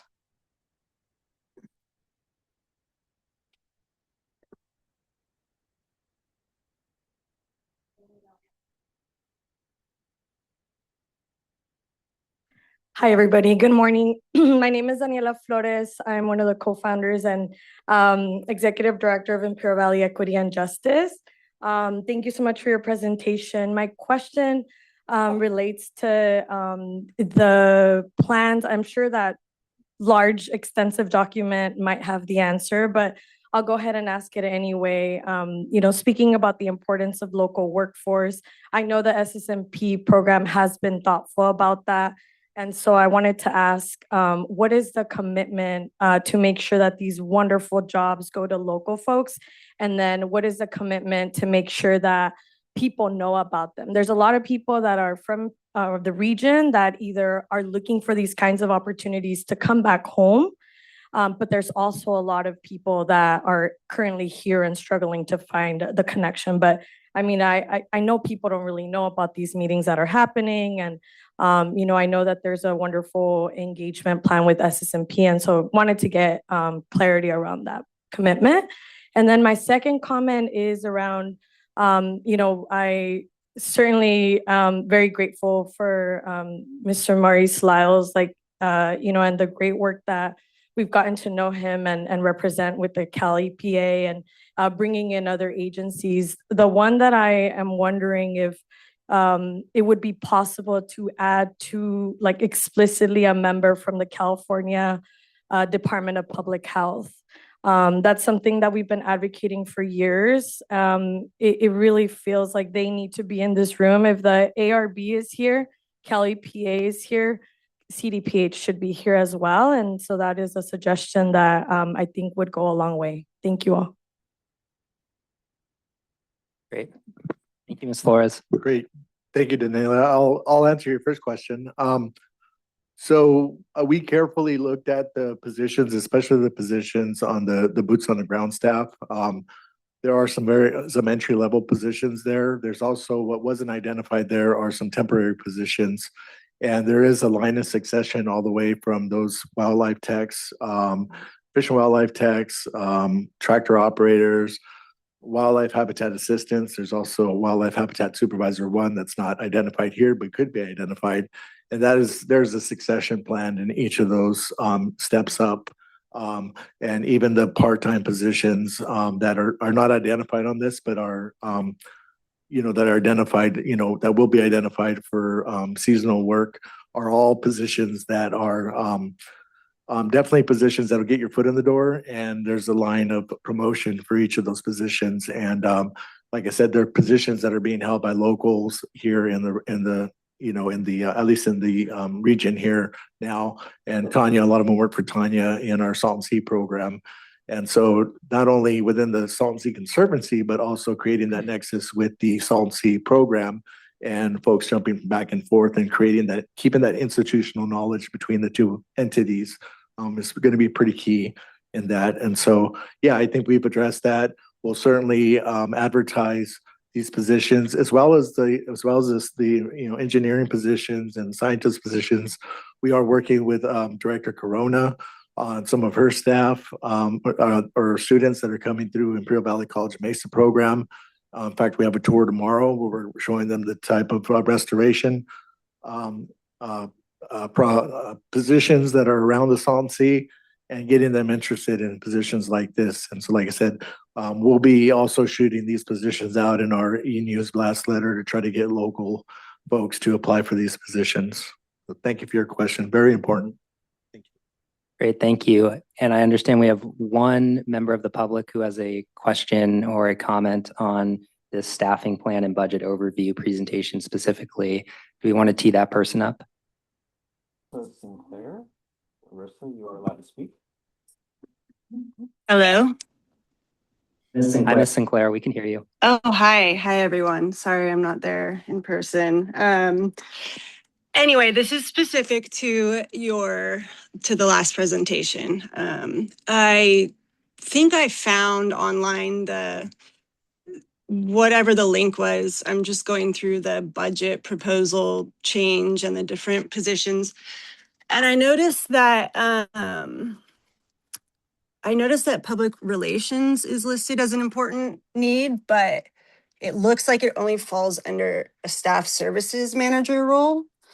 And I'm just wondering, whether it's through that or whether it's a different part of the budget, like how is the Conservancy gonna ensure that communications and public education, and just general broader promotion of the mission is going to be like concentrated on, rather than to fall under a position that's like, maybe, there's too many other things that that person has to take care of. Does that make sense? Yeah. Absolutely. Yeah, so great question. Very important role. We do see that staff service manager one position. As you know, we have Miguel Hernandez, who's also in that classification with the working title of public information officer. It is a senior position, a management position, and it is a position that will lead engagement and will also kind of work with our team to and all the work that's been done in the engagement committee for how this region would like to be engaged on Salton Sea matters, and we'll do our best to implement those strategies and train that person up to have the same amount of outreach and engagement, and to not basically start from scratch, but use the model that our Salton Sea program's using to get the word out. And always looking to improve that, yeah, I think that's a key position. And as that position will get their understaff on, as far as the SSA and the program analyst one, that role will be focused more on community engagement and engagement with partners around the sea. Great. Thank you, Mari. Okay, thank you, Mario. Are there any questions from members of the board on this So I presentation? think we have one more comment. Okay, it looks like we have one more public comment on this, so we'll take that and then we'll go to the board. Let me adjust. Hi, everybody. So, good morning. And yes, so my comment is geared towards the specific item, just because I think it's really important to emphasize that as these positions, right, get built out, I think I do just want to quickly just state the importance of hiring local. I feel like if you are really pushing for like a community engagement element, it's so important that locals get extended these opportunities, just because I feel like, something that I heard, and thank you, Joe, for the picture that you painted so beautifully in terms of like what the roles are of the Conservancy, because it really helps ground in terms of like what the future looks like. And the reason that I state this is because I feel like that individual should be allowed. And as you build out like that job description, I feel like the board does have a lot of control in terms of like what that could potentially look like, and ensuring that we can incorporate like more of the community engagement, boots on the ground, and feedback that is responsive to what those individuals voice, and ensure that your investments are also made worthwhile. I think if you are receptive to that feedback, it could allow for the outcome of these projects to be uplifted and led and guided with these comments. And one thing I do want to give props to is Miguel. Me and Miguel Hernandez from the SSSP team, everybody clap, please. He does an amazing job at the engagement piece. And I have worked alongside Miguel within another role that I had, and just being able to see how he's tried to uplift engagement, I do see firsthand how with this potential, right, new role, being able to support these different efforts. And I think that flexibility should be there, because it can allow to make these more, right, receptive to that feedback. And I just realized that I might not have said my name. So my name is Isame, and I am now with Imperial Valley Equity and Justice, and I'm their newest addition to the community organizers. And yeah, looking forward to these future endeavors. And you can find me after if you need a chat. But thank you for your time. Great. Thank you, Miss Isame.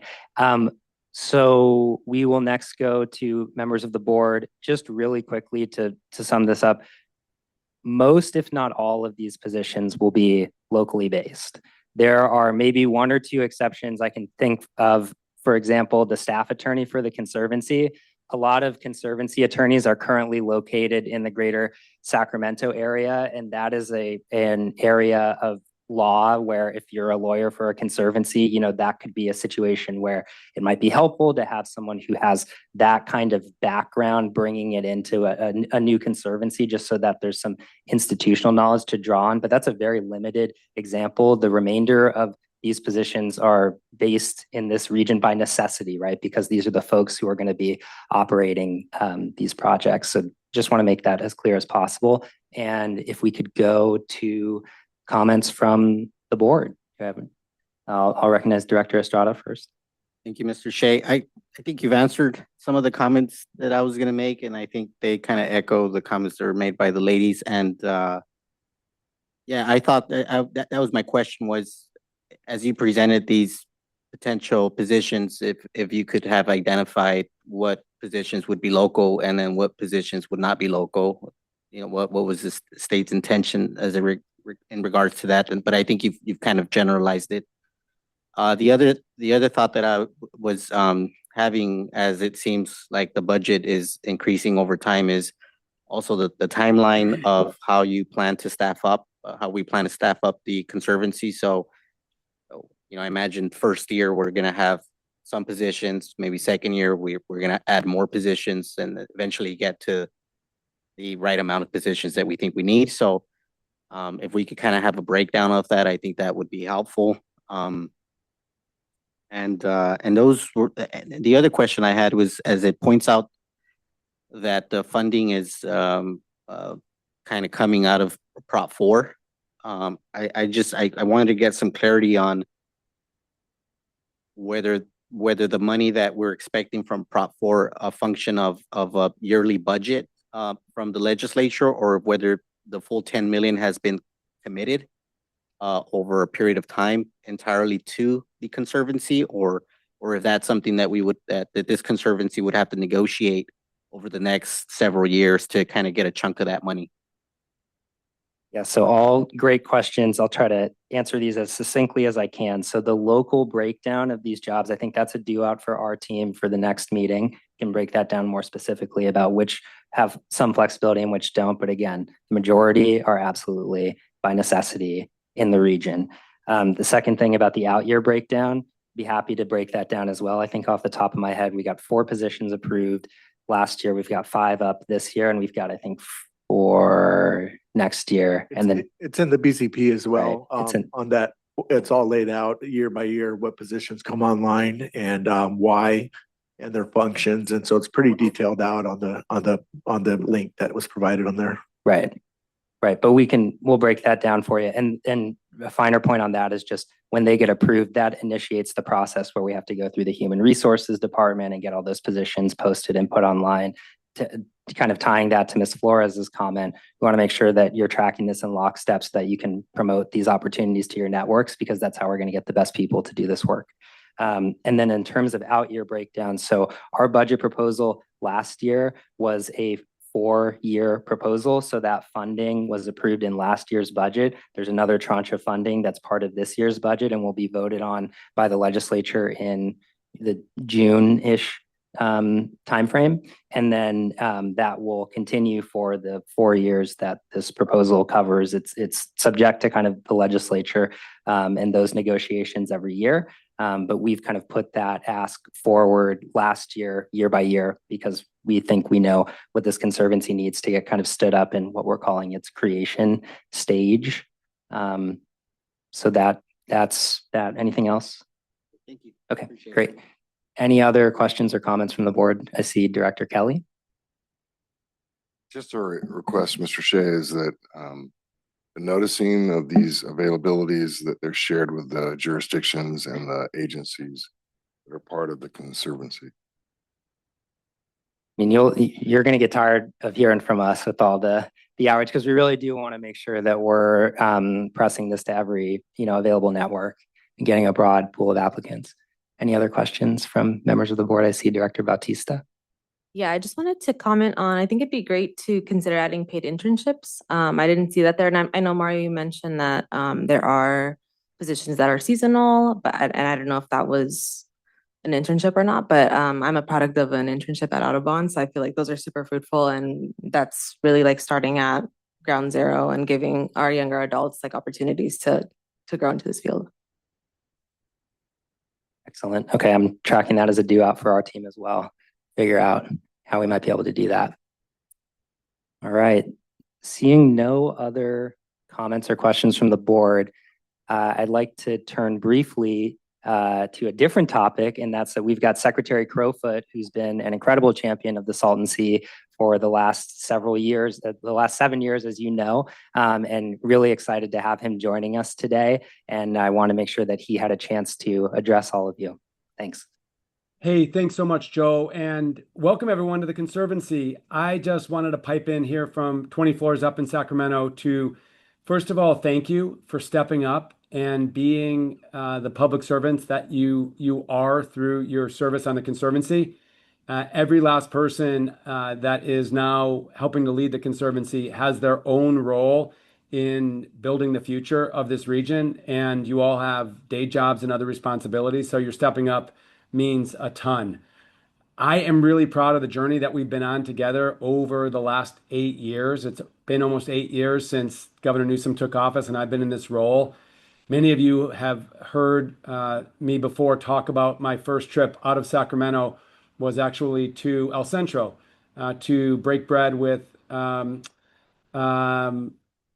my gosh, well, I'm spacing on our general manager's name. It will come to me, but at IID, Henry Martinez, to basically find a path forward to work together on actually making progress on the Salton Sea. For far too long, really decades, the Salton Sea had been a bit of an afterthought in Sacramento among state agencies and leaders. And I'm really proud that thanks to your advocacy as local electeds, as tribal governments, as community-based organizations, as environmental organizations, you held us accountable to create a different trajectory. And the last 8 years have involved a lot of progress, meaningful work on the ground to limit harmful dust emissions, first and foremost, to restore environmental habitat, and really to plan for a future of the sea that can be exciting and forward-looking to local communities. So I'll always say proud of our progress with so much more work ahead, and that's where the Conservancy comes in. Really thankful to those local leaders who had this idea, thankful to Senator Padilla for giving it life and creating a legislative vehicle to establish this. I'm grateful to Governor Newsom for signing this and understanding this as kind of a point of institutionalizing our progress. It's critically important that as we get these projects on the ground, they get operated and maintained effectively with local oversight. And really, that's what this Conservancy is all about. So we look to you and your leadership and your input to ensure that all of these improvements that we're getting at the sea, thanks to the local, state, federal, tribal partnerships, are actually improving the region over the long term. And so I have no doubt and entire confidence that as we transition into a new governor's administration next year, this will remain a priority. And it's really important to continue to make the case for the importance of Salton Sea as we make that transition. But we're not done yet. And thanks to Joe, we're continuing to make a lot of progress. I couldn't be prouder of the entire team of state employees that constitute the Salton Sea Management Program. We have a lot of work that we want to get done the remainder of the year. So I would just say, once again, big thanks. Looking forward to partnering together and no time to waste. Here, here. Thank you, Secretary Crowfoot. All right. So next, we have a presentation. It's our last informational presentation on community engagement. And I'm really excited for this presentation because I think it connects back to something that Director and Chair Morales was saying, right? The folks who are doing this work, they're doing it for Salton Sea communities. And there are a lot of really important stories and work being done to bring communities together and advocate for shared priorities. And I think the great thing about what's happening at this Conservancy, bringing all of us together, is that as we think as a Conservancy about how we want to approach community engagement and amplifying community voices, forging new partnerships, and really implementing the next phase of work that needs to happen at the sea, we're not starting from scratch. We've got a strong foundation that's been built by local and community leaders. And so I'm super excited that a number of those folks have been invited here today, including our Conservancy's own director, Camila Bautista, who's going to take a part in leading this presentation. And I'll turn it over to Miguel to MC this part of the agenda. Thanks, Miguel. Yes, thank you, Joe. So today's presentation brings together, like Joe mentioned, different partners that have been working on this outreach and engagement front, and how we've been doing it for the last few years, if not decades. This presentation brings together Audubon, California, the Imperial Valley Equity and Justice Coalition, Alianza Coachella Valley, and the State Salton Sea Program for a unified overview of the extensive community engagement that has been conducted across the Salton Sea region over several years. Partners, including the Salton Sea Program, have worked closely with residents and community-based organizations, tribal nations to gather all the input, elevate local voices, and ensure priorities and lived experience of these frontline communities remain central to our planning and restoration efforts at the Salton Sea. As this newly formed Salton Sea Conservancy, and as we start building this new team that will take on the reins of the Salton Sea Conservancy, this briefing or this presentation is intended to ground the board members, but also the future staff or the future team that you guys, I know you guys are probably in this room or seeing us out on Zoom, to kind of help you understand or get a better insight of the breadth of public outreach that has already been underway by our partners in the program, and help set a positive expectation that these efforts not only continue, but actually grow into the future with the program and with the Conservancy as well. So we hope that we take this information as an opportunity to build on this strong foundation, expanding on meaningful community engagement, strengthening trust, and ensuring community remains a true priority and a true partnership with the state efforts as the Salton Sea Conservancy and the Salton Sea Program as well. So at this time, I'd like to invite Director Bautista to give us a little bit more about the important work that Audubon has been doing on this front.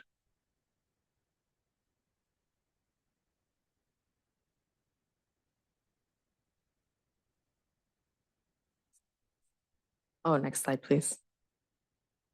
Good morning, everybody. Again, my name is Camila. Thank you for the opportunity to share a little bit about Audubon's outreach efforts around the Salton Sea. Today, I'm just going to highlight briefly some of the outreach approaches that have been especially valuable for us and that may help hopefully inform some broader engagement for the Conservancy moving forward. So the first thing I'll talk about here is one major effort that we undertook. This was a couple of years ago now, but this was a dedicated community survey process. We hired a consulting firm. We surveyed more than 600 people around the Salton Sea, both in Imperial and Coachella Valleys, and we did this in English and Spanish as necessary. We also conducted like a focused outreach with the Purepecha communities as well, and we partnered up with Maria Conchita Posar, and I'm not sure how many of you are familiar with her, but she's a really strong community leader in the Eastern Coachella Valley. So the goal for this was really simple. We just wanted to understand like what did the community want before we started acting on any solutions. So we go not just what they wanted, but like what they valued around the Salton Sea. And what we found was a few things came up very consistently. A lot of people we talked to that lived around this area had not visited the sea in either years or ever, largely because of concerns in water quality or pollution and public health. And at the same time, people said that they would be more likely to visit the sea if those conditions were improved, of course. And also they were interested in more accessible public spaces around the Salton Sea. Some of the most requested amenities that we found that people told us about were very basic but important things like bathrooms and shaded areas and picnic spaces. And some of the most appealing activities that people told us about were about walking, hiking, opportunities, picnicking, and learning about nature. So after this community survey, we did not stop at like just collecting that feedback. So we used those results. We created a suitability report. So what essentially that means is like understanding what people wanted to see. We wanted to see where we can possibly implement that. So we use like mapping layers and use that and compared it with factors like proximity to roads or existing campgrounds or vegetation and other site characteristics to develop a map that showed you like where can we best put a hiking area, for example. We did share that with our state partners, and this was around the time that the state was working on their own community needs report. So this is really complementary to that, and you'll hear about that in the next couple of slides from Miguel.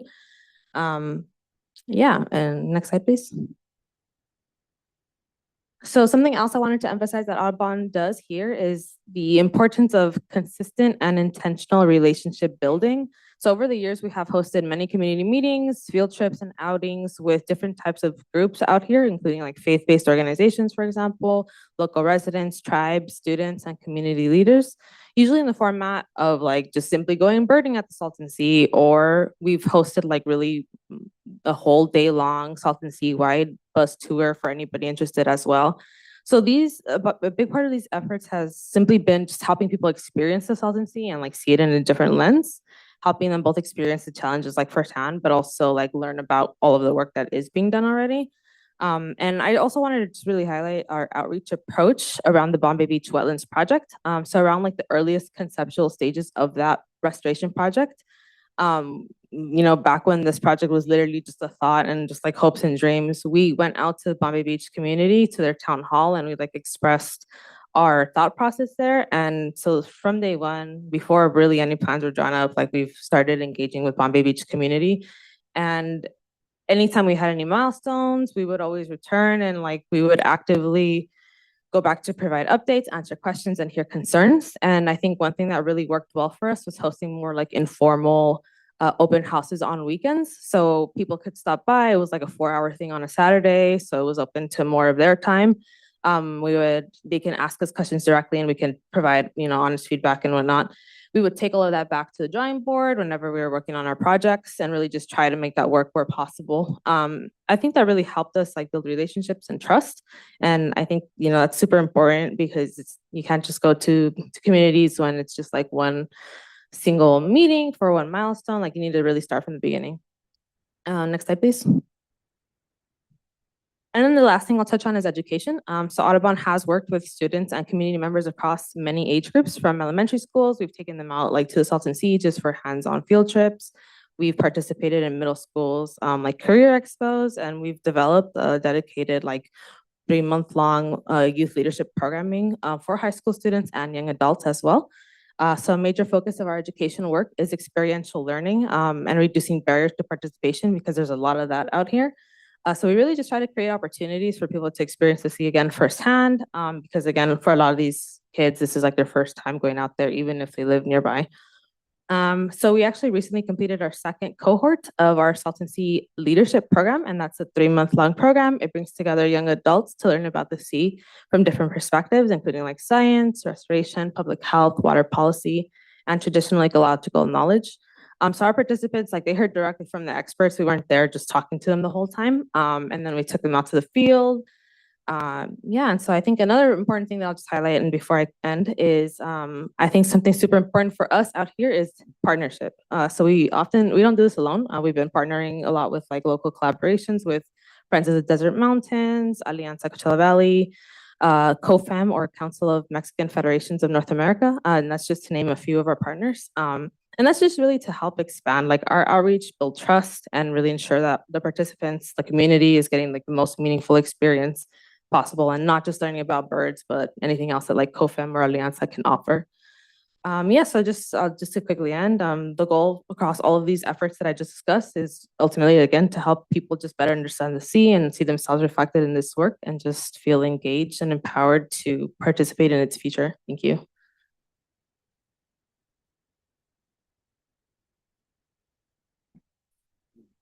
Thank you, Director Bautista. Okay, next slide. Now I'll be talking a little bit more about the community needs report that Director Bautista mentioned.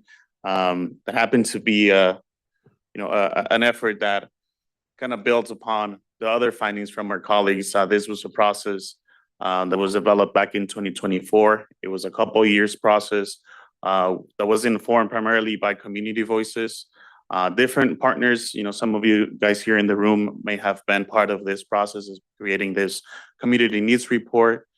We had different outreach efforts, different strategies that we used to collect and gather the input. We also had some working groups with our members with the tribes, and also some other CBOs that were part of this process, as well as Concur Design Initiative, also Imperial Valley Equity and Justice, which you will hear from in a second. So this community needs report kind of compiles what we heard on this kind of snapshot in time about 8 principal types of community needs, and I'll have a list for you on the next slide. But it's primarily to help us connect habitat restoration projects that the Salton Sea program is delivering at the sea, but also with community priorities and needs. So this has helped shape our program in the recent years, but also aim for those priorities to help shape the future of the Salton Sea itself. Next slide, please. So these are what the community said, and this 8 different priorities that have been identified. Perhaps it's not the only list or the only 8 things that are priorities to the community, because this list could be expanded, but this is what we've heard during this process. Primarily, community engagement, capacity building and coordination, early, often, and meaningful travel consultation, equitable outdoor access, recreation at the sea, public health, inclusive and sustainable workforce development, which we've heard today many times, expanded transportation access, climate actions, and broadband access for all communities. So these are all the 8 priorities that were identified as part of the community needs report. And some of them this list kind of helps us shape the work that we're doing here at the sea. If we can go to the next slide, and I'll expand a little bit more on how we're going about that and what the Salton Sea program is currently doing to address some of these needs that have been identified. So first, community-oriented events and tours. You may have been part of past tours within our project areas. Like I always say, take this opportunity to make a plug for an open invitation to go see our projects. They are closed to the public, but if you can, reach out to me, we'll schedule something and get you guys out there so you can see it firsthand. So we do a lot of those tours throughout the year. The picture that you see to the right here, this was an Earth Day event that in fact we did in collaboration with Audubon for Earth Day. So this is just another way of us approaching the community and getting the information out as it was identified in the community needs report. We also have a constant coordination with the tribal partners. We have frequent calls. We try to, build those stronger relationships with them and making sure that they're not only informed about the process or projects that we have going on, but also they are also part of how things are being shaped and being part of the projects themselves. Also, to address the concerns or the priorities on public health, we've also created a air quality monitoring network as part of our projects. And of course, the project implementation, bringing those projects to the ground, help address some of those concerns in regards to public health. Also, regional workforce programming. As you've heard, some of us have been hired locally. That continues to be our priority. We hope that it's also prioritized for the Conservancy as we start building this new team and be focused on that, as well as providing opportunities for local schools to come visit the projects, learn about what we do, and kind of gauge that interest of being part of that future team as well. Also, perhaps not within the Salton Sea program, but within the state, as you might know, the governor 2026 budget proposal includes $30 million for enhancing and expanding priority Salton Sea projects with public access opportunities. So if this gets approved, we will be able to address that priority on public access and recreation at the Salton Sea. Next slide, please. Okay, so for a community-centered conservancy, there's a lot of opportunities to expand on outreach and engagement.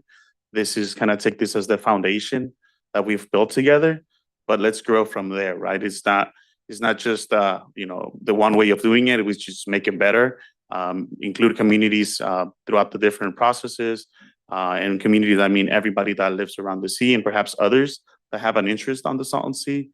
And with that, strengthening the partnerships and collaboration with the different entities that are here today, but also the ones that will need to be brought into a stronger team into the future.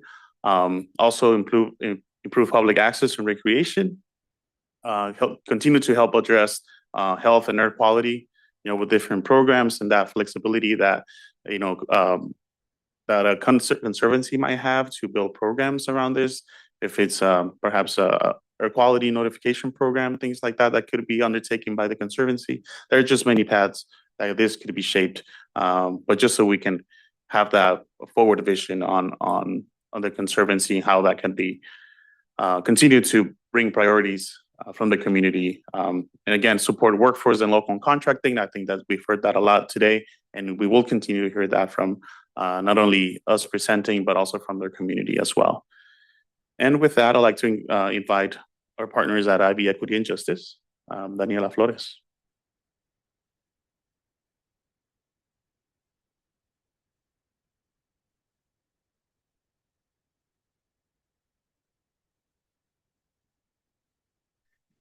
Hi again, everybody. My name is Daniela Flores. I am one of the co-founders and currently serve as the Executive Director for Imperial Valley Equity and Justice.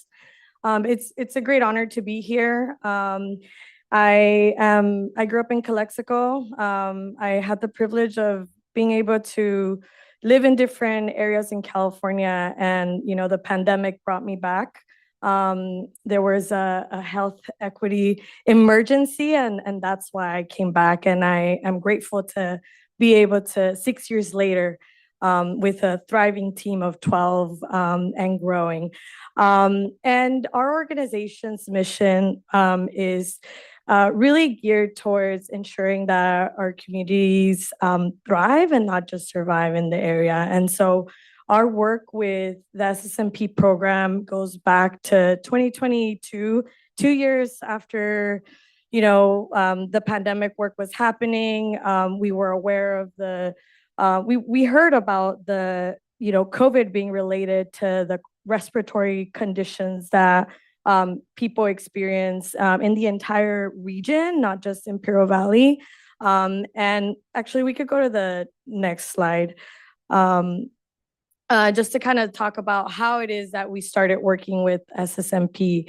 And, we ended up launching one of the first community surveys on like lithium, and trying to understand what residents were saying as it relates to their own, questions and visions for what a lithium tax could bring. And what we ended up hearing was a lot around what you actually heard in this needs assessment. So we ended up, just to kind of focus around the work with SSMP, we were really grateful to partner with KDI and with CNRA on outreach. We wanted to make sure that Imperial County residents were also represented in this needs assessment. One of the things that we have found is that a girl like me who grew up in Calexico, unless you have a car, you might not go to the Salton Sea very much, right? If you're by the border. And, I would say what we say often is that the North End folks often need to go into the city, Brawley, et cetera, for essential things. But the people south of Brawley don't need to go to the North End for any essential things, right? And so part of our goals with partnering with these folks has been to ensure that that survey, where they captured 500 resident responses and conducted focus groups, we made sure that there was representation from Imperial County, and just supporting the work that folks were already doing. So that was in 2022, 23, and then of course the report came out in 24. And we could go to the next slide. Just to kind of connect it, a lot of the work that IB Equity does in hearing from residents and uplifting these things in forums like this has been through the lens of the lithium developments that are happening. Without a doubt, residents, one of the number one concerns that they bring up is water. The Salton Sea, top three, I would say, concerns would be the water, and the impacts to, with any developments that impact how much water flows into the Salton Sea. and of course, the urgent need for healthcare infrastructure that is currently very limited. Up until a few, I think months ago, there was not a single doctor in Calipatria where they're proposing these developments. I believe there's one now. Somebody notified me so that, we're making progress. But what have we done? We've been engaged since 2022, when we ourselves as residents were trying to understand what is the lithium development? How does it stand to benefit or impact the community in positive or negative ways? And what we have found, especially in this moment where we have now seen the Lithium Valley specific plan, the programmatic environmental impact report, we see that the Salton Sea and the health status of our residents is certainly connected. And so our work related to the work of the Salton Sea really is from the lens of impacted communities from any kind of proposed lithium development. So I'm just sharing some of the work that we've done to make sure that we hear directly from people about their lived experiences living around the sea. And so for that reason, we ended up establishing an office in Calipatria several years ago. And in order to really be in solidarity with community and learn from them and uplift what they're saying and work hand in hand. And so Bombay Beach, I'm very grateful that, we work with them, not just on hearing from them, but also being in solidarity when it comes to the heat, making sure that there's water available wherever we can be helpful. We can go to the next slide. I know my time is pretty much almost up, but this is an example of how we do our work. We try to bring a lot of color. We try to bring a lot of our culture, our experiences to be reflected through murals, through magazine, and various aspects to make sure that we popularize the education, the messages, and what people are saying. So that's an example of that.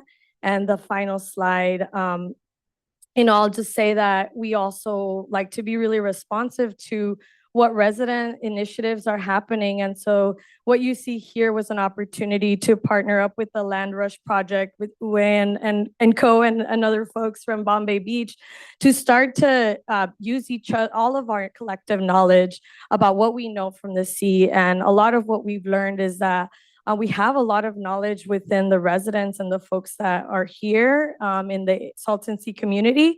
And our mission is really to ensure, as it relates to the Salton Sea and being from the south of Brawley, is to make sure that people south of Brawley start to visit the sea more, like figure out why we keep talking about it, because some people that we have heard have to go to college in order to learn about the hazardous environment around the Salton Sea. So thank you all for the time and for the opportunity to speak a little bit about our work.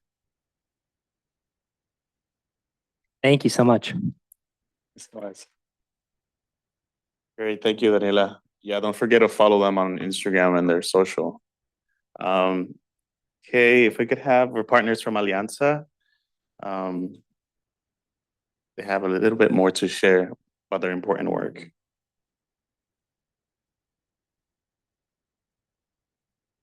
Good morning. Thank you. My name is Angelica Bustos. I'm a campaign organizer with Alianza Coachella Valley. I work with one of the directors, Silvia Paz, and I'm also a Coachella Valley native.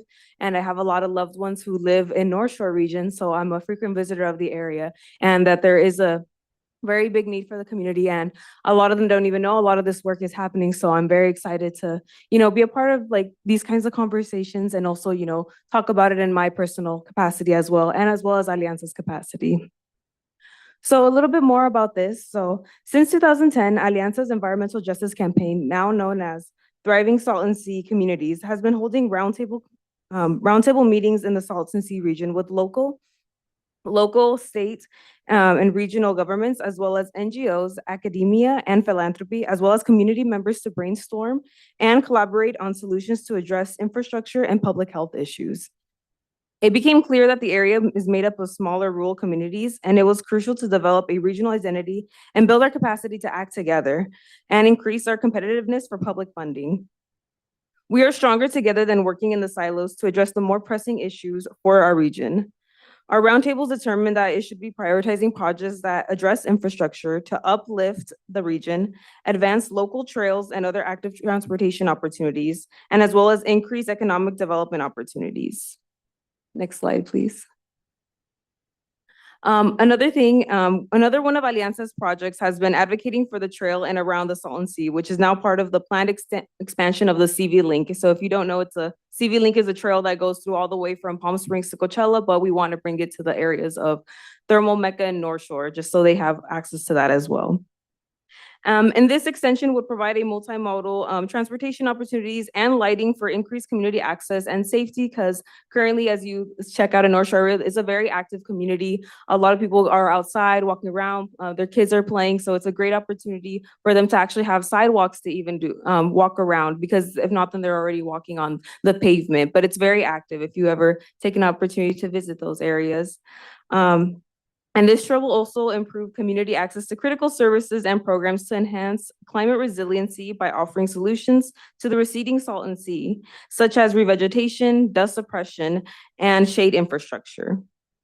Our vision of this trail would also incorporate a community marketplace to support entrepreneurship and community convening spaces, such as a places to play area and art. And also, we've been gathering pledges for the trail to show public support. And up to date right now, we have over 1,600 pledges right now. And we're continuing to gather more and going out into the community. As you can see, these are some concepts that we wanted.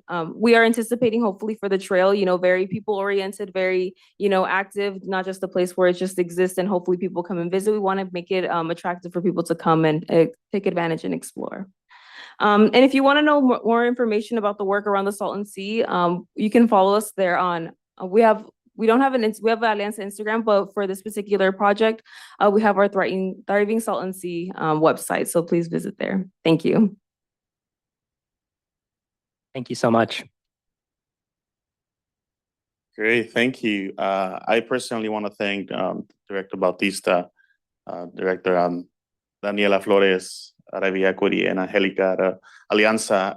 Thank you for multi-year partnership with the program, but also me as an individual that we've been working together on many fronts. Hope to continue that in the coming years. And there are many others that have been part of these different processes that also deserve a shout out. So thanks to all of our partners. Thanks to you all for informing this important work that we do. And again, just reiterate the point of having community front and center, be part of the process, be part of what's going on with Salton Sea, what's going to happen with the Salton Sea Conservancy. So here's our contact information. If anybody has any follow-up questions from the public, you can contact us there. And also happy to answer any questions. Great. Thank you so much, Miguel. Are there any questions? First, we'll go from members of the public in the room or comments. I want to make sure that this is specifically on the topic of community engagement. We are getting closer to general public comment. If there are, yes, please, if you could come up to the mic and state your name for the record. Thank you.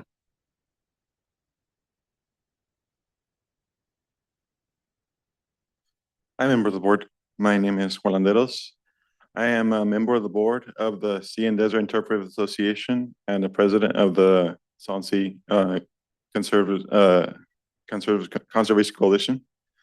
I just want to give you a little bit background, quick 30 seconds. I'm a lifelong member of the Imperial Valley. I'm a son and a farmer of the Imperial Valley, and I consider the Conservancy an investment in the Imperial Valley and the Coachella Valley.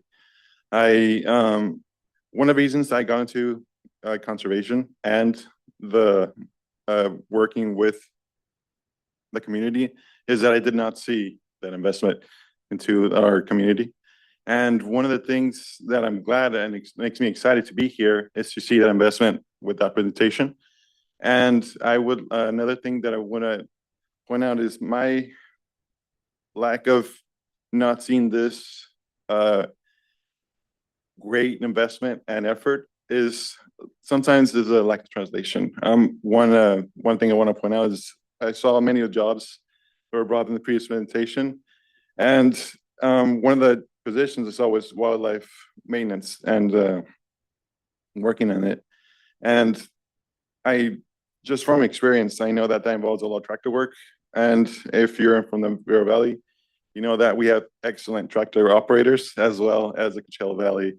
So one of the things is just translating those opportunities that are there for the people that are actually living there and they are being invested in. And again, it's through our volunteer work at the Sunny Bono and the Salton Sea State Recreational Area that we are currently working on, and we hope to work with you and also the excellent organizations that are here at this time. Thank you. Thank you. Thank you very much. All right, looks like we have one more hand in the room. Yep.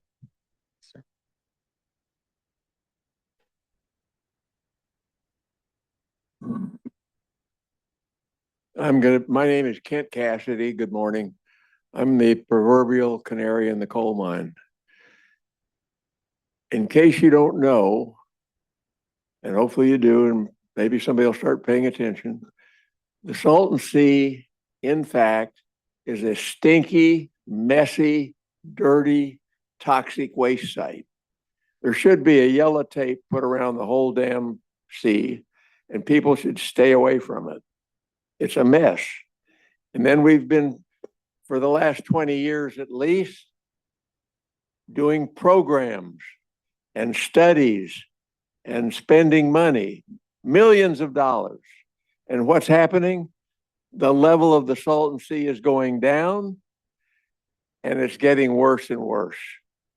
It's no longer a safe flyaway for birds going from Canada to Mexico. The fish are dying. Most are dead. There are a few species left, I think.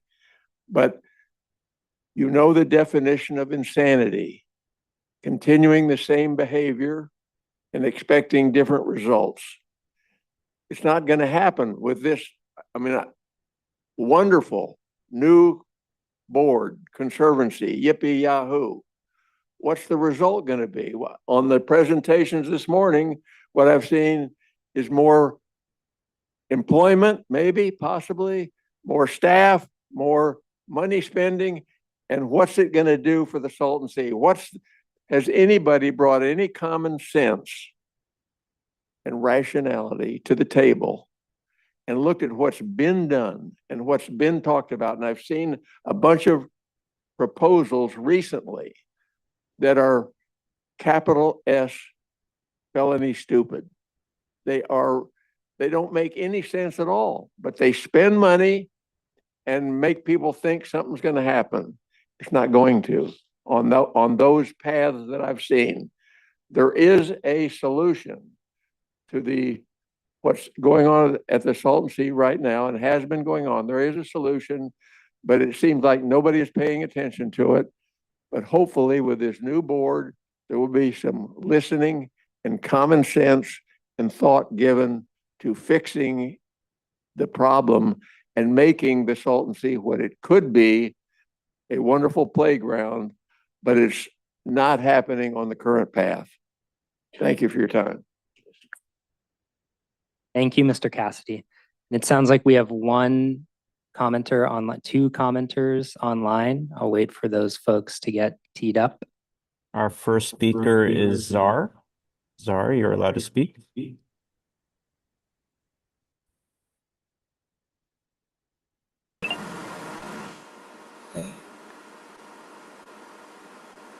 Can you hear me?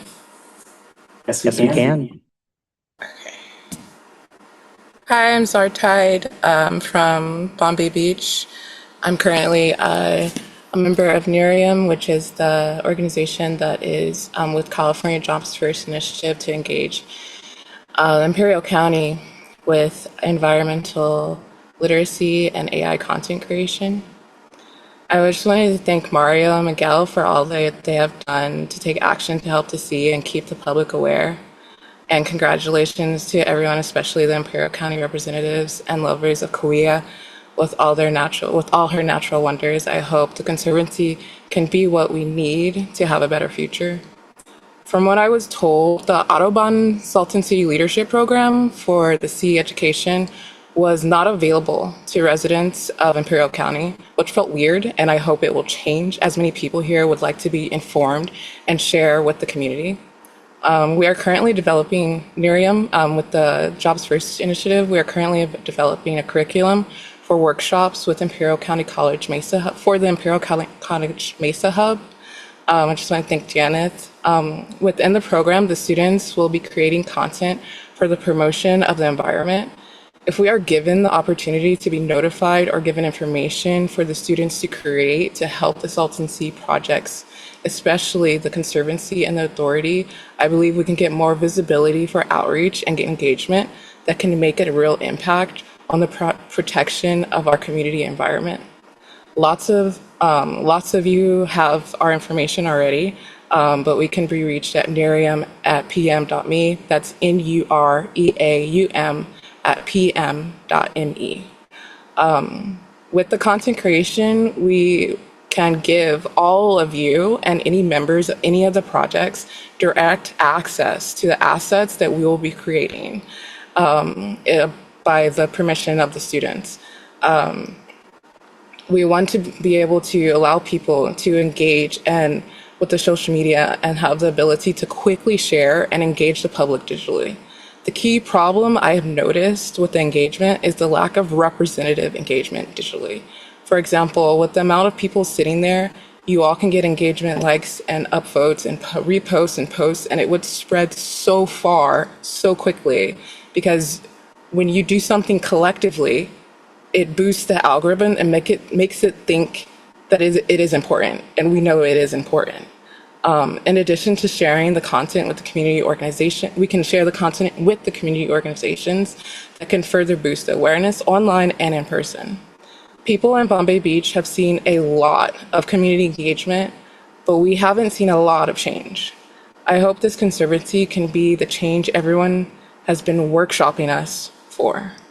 Again, we can be reached through email at nuriam@pm.me. Thank you. Great. Thank you very much. Do we have another public comment? We have one more public commenter. The next speaker is Jenny Ross. Jenny, you're allowed to speak. Hi, everyone. My name is Jenny Ross, and as some of you know, I've been studying and objectively analyzing every issue relating to the past, present, and future of the Salton Sea for about 2 decades, including factual, scientific, legal, and policy subjects. I'm a research affiliate of the Stout Research Center, and I spend about half my time in the Salton Sea area, primarily in Imperial County. Thank you for your initial description today of the jurisdiction of the Salton Sea Conservancy pursuant to the enabling legislation. However, based on my interactions with many people across the region regarding Salton Sea issues, I think there may still be a bit of uncertainty on the part of some community members regarding some details of the scope and the limits of the Conservancy's legal authority as established by statute. So for the benefit of everyone's understanding, can you please specifically address 2 particular issues? First, the fact that the Salton Sea Conservancy does not currently have jurisdiction related to the feasibility study currently being conducted by the Army Corps of Engineers. And second, the fact that the Salton Sea Conservancy does not currently have legal authority to decide which options for long-term restoration of the Salton Sea for the benefit of the ecosystem and people should be considered by the state of California or the federal government, or which one of the options for long-term restoration, if any, should actually be implemented in the future. Thank you very much.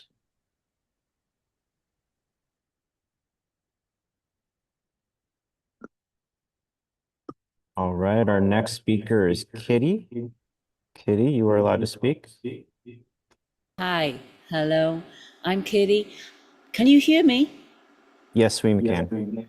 Okay, great. Okay, so I'm an artist and I live in Bombay Beach, And I'd just like to say, respectfully, I've listened to everybody's, talking, and that's all great. But since I've been coming here to Bombay Beach, it's a place I love very much. And on a Sunday, you can find me in the church playing the organ. I'd just like to say, when I first came, the hay bale project was up and running, and there was hope that would do something for the air quality, but nothing's been done here since I've been coming here, and I attend the meetings that happen, and God bless the people who set those up. It's great to see that the community comes together, because we're standing to see a change here, because we believe in Salton Sea. We believe it could be something beautiful again. We really believe strongly that this place could be turned around and it could become a fantastic thing again if people would listen to the residents, would act upon what we're saying. We could see the asthma, the people that are suffering with asthma because of this, the exposure to the agricultural runoff, the chemicals, it could be turned around if only people would listen and just start to act upon it, and not just talk about things that aren't relating to what we need. We need the action, not just talking. That's my passionate view. Okay, thank you. Thank you. Thank you very much for that comment. Do we have any other folks online? We have two more. Our next speaker is Larissa Sinclair. Larissa, you're allowed to speak. Hi, it's me again. My name is Larissa Sinclair. I'm a resident of North Shore, and I'm going to make a comment, but it's going to be related to the question I asked before. Since most of you don't live near the sea, I don't think you have the joy and it's very humorous when you tell people where you live in California, other people that live in California, other people that live an hour away from here, and they don't know where the Salton Sea is, and it's California's largest lake. So my hope is that with this Conservancy, the community engagement has definitely improved, and it's been great locally, regionally, but I think I would appreciate more education being given to people California-wide, worldwide. Because if people don't know it exists, people don't know what the problems are, they won't care about the projects. They won't care about saving it. So yeah, it's just my comment that hopefully somewhere in the budget or for engagement or whatever you have planned, it will include more public relations, public back and forth, rather just than the communities around here. Thank you. Great. Thank you, Ms. Sinclair. Do we have one more member online, Josh? Yes, we have one more speaker, Michael Cohen. Mike, you're allowed to speak. This is Michael Cohen with Pacific Institute. Thanks for the opportunity to speak, and great to see the Conservancy implemented, stood up. Congratulations to the team that made this happen, particularly Mario and Miguel and Joe for ushering this through and getting this rolling. So I think it's also a great opportunity to bring so many different agencies together. There was an old Salton Sea task force, maybe even a decade ago, which brought a lot of the state agencies together, but encouraging to see some of the federal agencies here, and particularly interested in seeing Director Lyles participate in this. And I think I'm going to reach out directly to Director Lyles to talk about some opportunities for coordinating some of the air quality management, dust suppression efforts at the Salton Sea, and bringing perhaps other resources to bear to meet some of the critical needs at the Salton Sea. I'm curious if there's going to be a web page that's going to be stood up in the near future to post some of the budget documents, the org chart that Mario posted, and other relevant information. I think I expect that's going to happen, but the sooner that can happen, I think be a good benefit for transparency. Related to that is the role of science for the Conservancy. I'm thinking one of the initial slides, there was Hey, Mr. discussion Cohen, about we're science. I'm curious how that's losing, going. you sound a little bit distant. If it's possible to get closer to the mic. I'm not even sure where the mic is on this thing, but is this better? Barely. Barely. Uh, bear with me a second. I'm gonna set up my.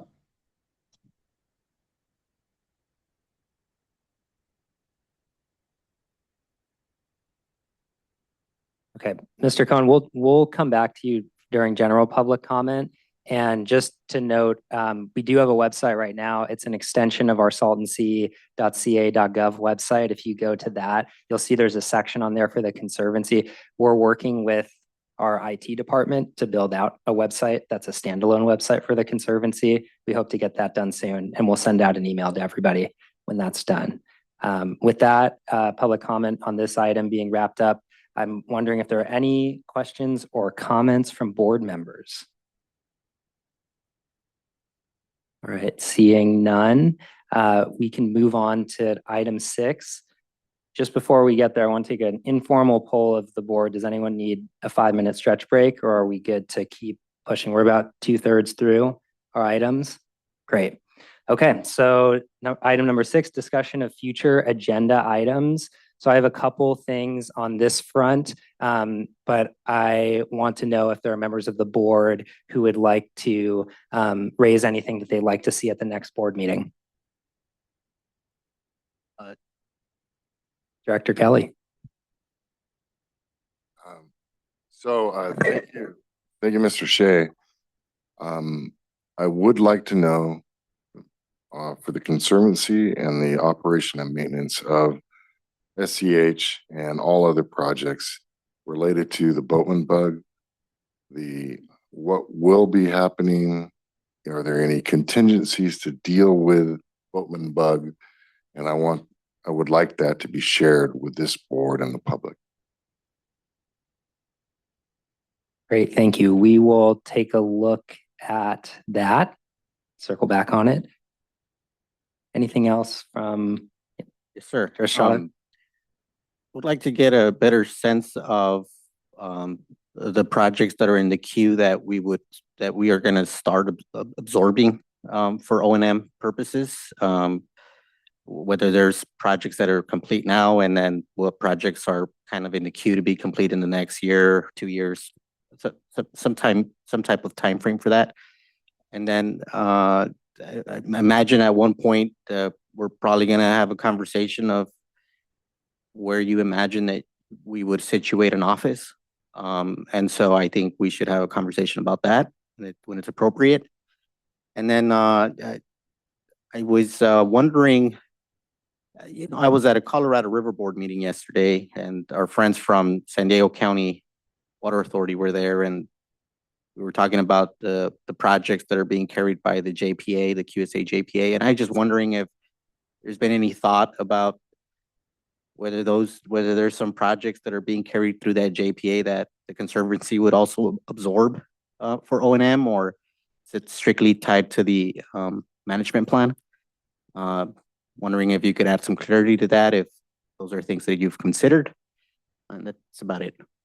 Great, thank you. I'll say on the QSA JPA front, the legislation that created this Conservancy was specific to projects that are built by our state Salton Sea program. But we would be eager to kind of talk about the other topics that you raised, and I've made a note, and so we'll make sure that at the next meeting we're addressing more on that. Anything else, board members? Okay. Nothing? Okay. Great. So just 3 things from me for our next meeting. So a set of bylaws. We have an ethics code of conduct that we need, and we also need a tribal consultation policy. We intentionally didn't put those on this agenda because these are 3 items where we want to have an executive officer in place who's working with staff to move that along and bring you along the way so that your input is informing the development of that. But expect more on that soon. And expect us to reach out to you with more on the executive officer posting so that we're getting the best and brightest candidates in the region as applicants for that position. With that, we will move on to item number 7, board member comments. Are there any comments from members of the board? This is general comment time. Director Marshall. Hi, everybody. I just want to say that I am so pleased that we're having this opportunity and here. But I really want to stress that I'm so pleased the community impacts, what is occurring, because it's really important that you realize that you matter. Your voice does matter. What we do, how we do it, does take an effect on what's being stated and how it's being stated. So just being here for the first one, congratulations. But we're really going to need you here for the long haul. We need to hear the voices. We need to know you're out there. And yes, we have great community advocates out there, but we also need people that have innovation, that are thinking of innovative ways to do things, and that are helping to bring everybody together in this, whether it's local, political, or worldwide.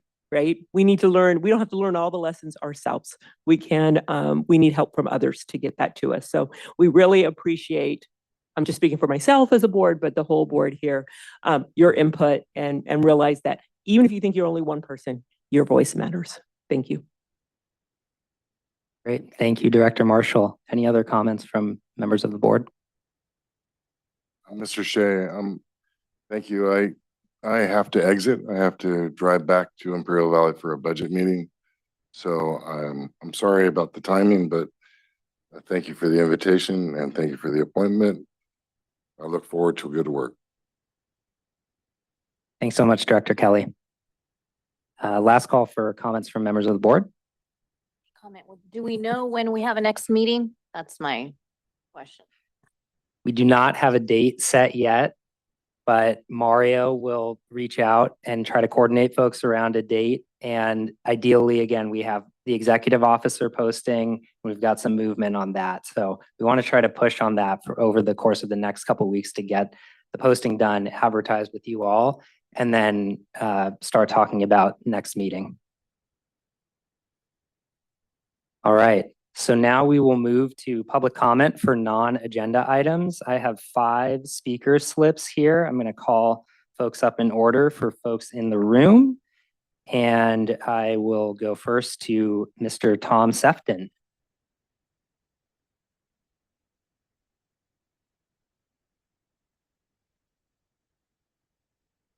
Thank you, Miguel. And other commenters made this comment. You need somebody who does what Miguel does for the Salton Sea program to do the same for the Conservancy. It really should be a single position that is focused on that. My name is Tom Sefton. Using the Iron Dad measurement system, my home is in Brawley, roughly 20 miles south of the Salton Sea, but my work site, a Salton Sea desalination pilot plant, was built at about 20 years ago, 600 feet from the Salton Sea. The Salton Sea, unfortunately, is running away, receding, so it's now about a half a mile from my test plant, but it is there. So we have seen some good things at the Salton Sea.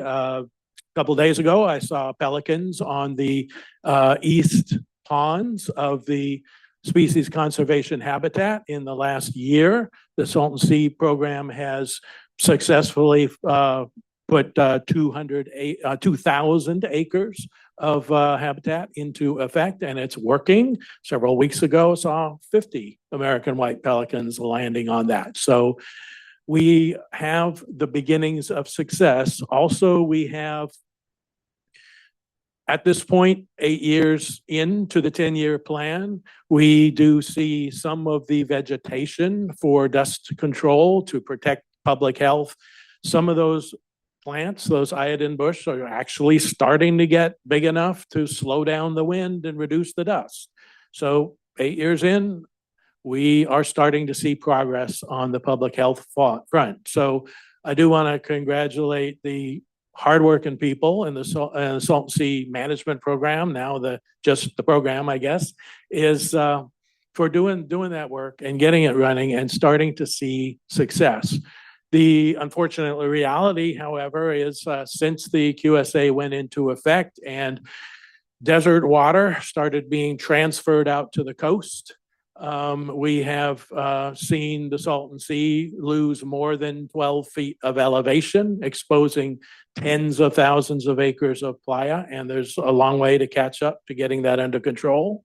We have seen the concentration of salt in the Salton Sea go at a very high rate. We're now 3 times the salinity of the ocean, and in the last few years, unfortunately, all of the fish population in the Salton Sea itself has been extirpated, aka killed off. And that is a sad reality. And while we do see some pelicans at the rescue site at Species Conservation Habitat, we don't see them on the Salton Sea itself. And we used to see them by the dozens in any one place. Mr. Sefton, 10, 20 just years ago. quick time check. Okay. Yeah. All right. So as we see all of these things, I don't see the clock on the screen Well, like we had it for the others. So I didn't expired. realize. So if you Oh, it expired. Yeah. Okay. So what I will say is we have developed in the last 20 years solutions to several of these problems working at the south end of the Salton Sea. So please do consider it.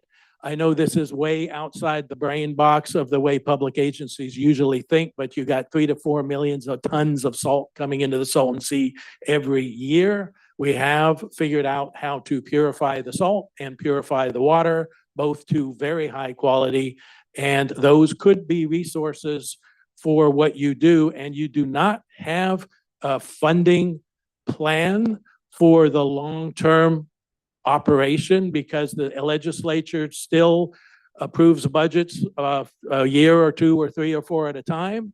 The money that you can get by selling the salt that's killing the fish, collect it, purify it, sell it, could be part of the funding of what you need to do for the absolutely essential task of maintaining your successes at the Species Conservation Habitat and the dust mitigation. Thank you for your time.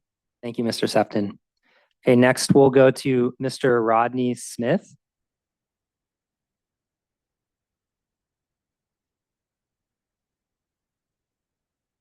My late dad was born in El Centro. I do live in San Diego County. Okay. However, I was one of the negotiators of the San Diego QSA, worked a lot with Pina and the whole staff. And I remember 2:00 conference call where we negotiated on behalf of the valley a 15-year window for the state to work on the Salton Sea.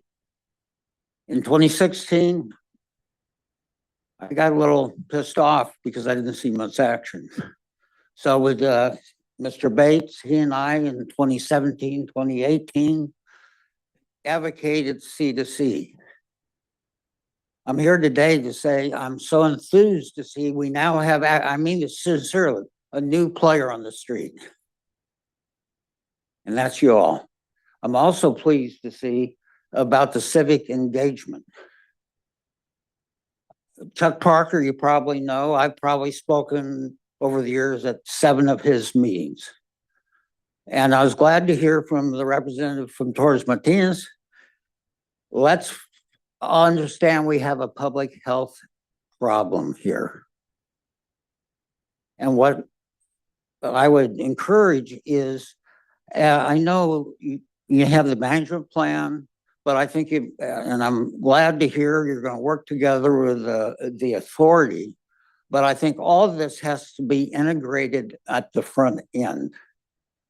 Because if you do not understand how you're going to implement a project in reality, some probably bad funding decisions can be made earlier in the process. And as I said, with Jim, we tried to do C2C a while ago. There's technologies that I've helped identify that maybe we can address public health issues as well. And so what I would do is hope that this organization doesn't say we're only doing O&M without giving feedback. because you should have long-term objectives, which include the birds, the fish, and people. And maybe give a little bit feedback to other parties, you know, on all those objectives. Because I have found in other projects I've done since representing the Imperial Irrigation District, there's a great feedback between people who actually do stuff on the ground and people who sit around and plan and negotiate deals. And Tom, it's good to see you again. Thank you, Mr. Smith. All right, we'll go next to Iron Dad. He's still here. Okay. All right. We will move next to Mr. Michael Corridon.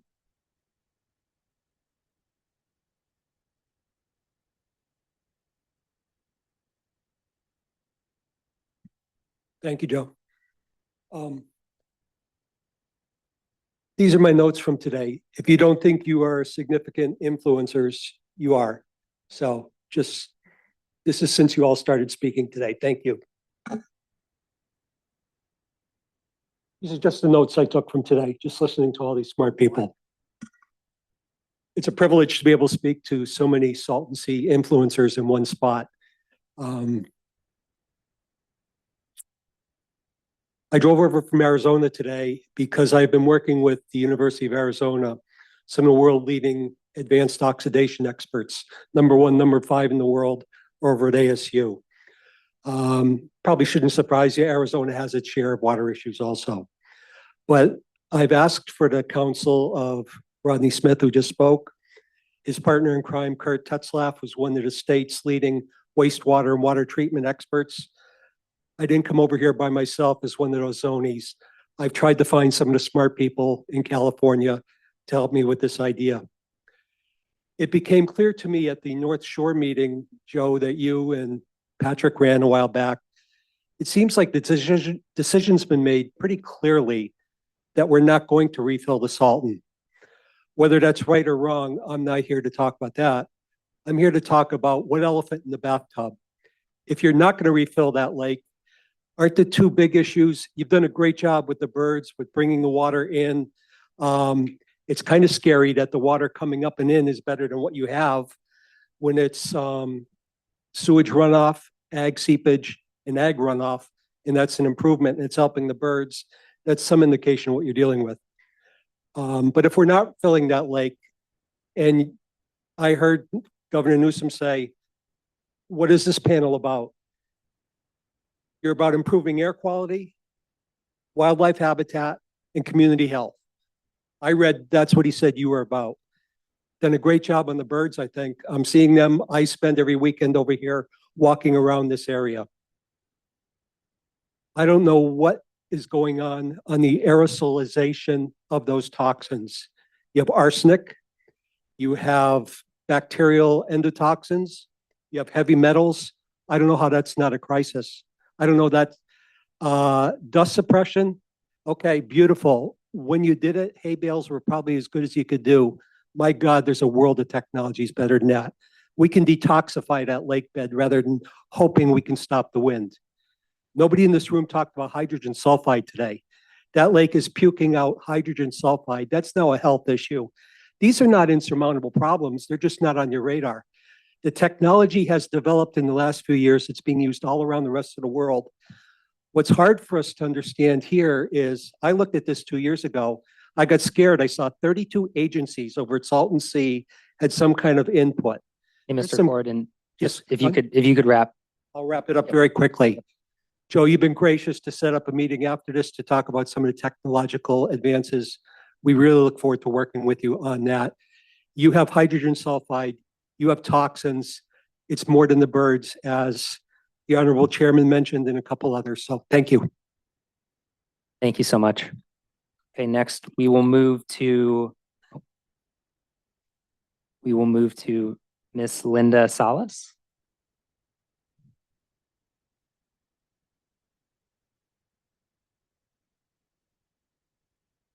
Hi, I'm Linda Salas. I live in Indio, and I represent the Salton Sea Coalition, who's been an advocate of water transfer for more than a decade, I believe. they've had a lot of studies done which have been resisted. And I want to know why. That's one question I have. The second question I have is Representative Ruiz is working with EPA on addressing pollution at the New River coming into the south end of California. So I'm wondering if you will have any engagement with that project. The second question I have is there's an organization called the Border Water Infrastructure Program.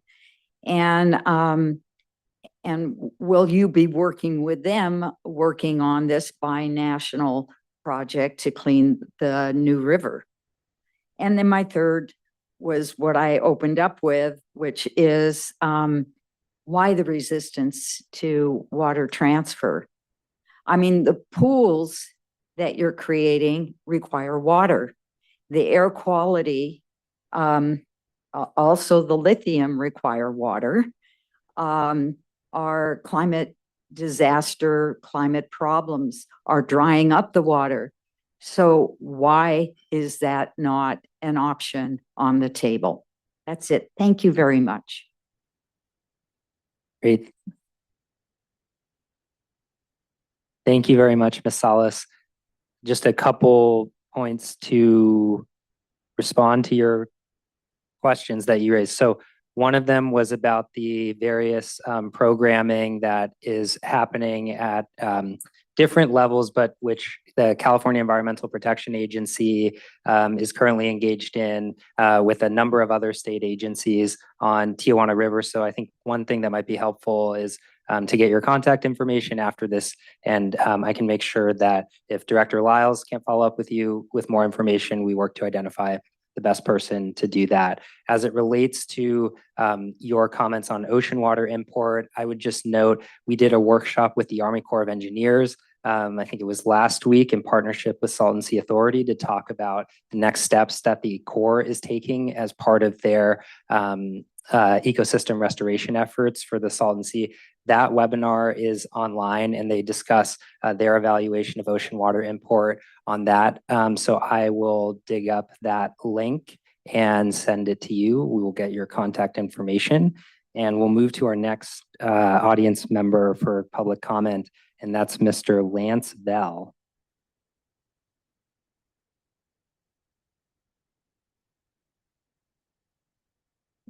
All right, ladies and gentlemen, board members and distinguished directors, good afternoon. My name is Lance Bell. I'm with Babcock Laboratories.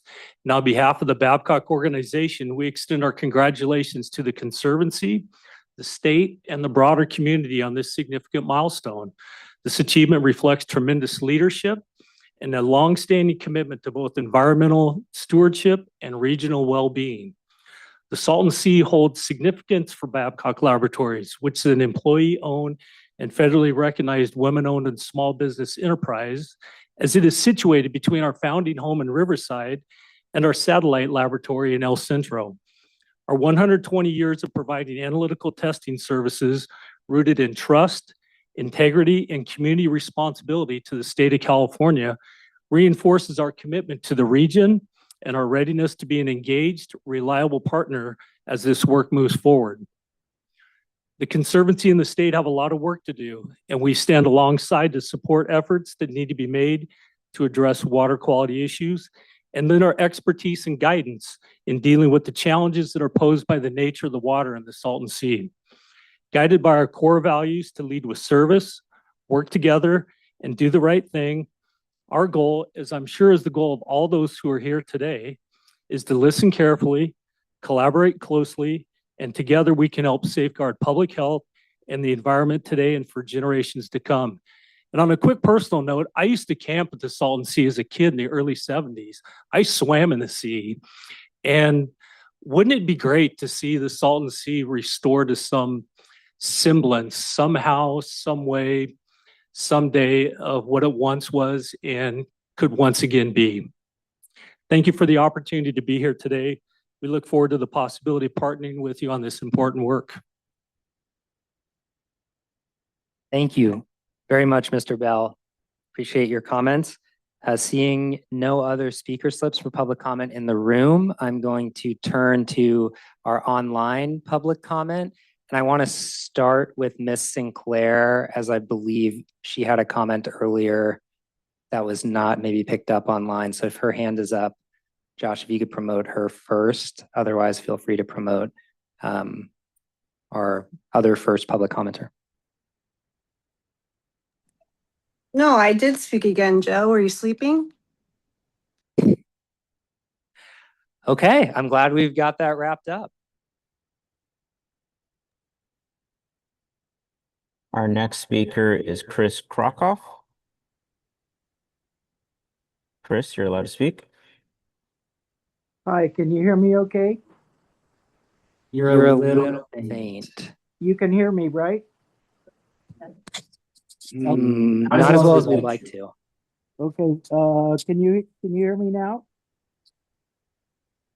Hello? It's just rather faint. Faint. Okay, well, I just want to know, it sounds like the current Salton Sea Management Program and the new Conservancy are going to do about the same thing. What is going to happen to the Salton Sea Management Program when the Conservancy really gets up and starts rolling? Thank you.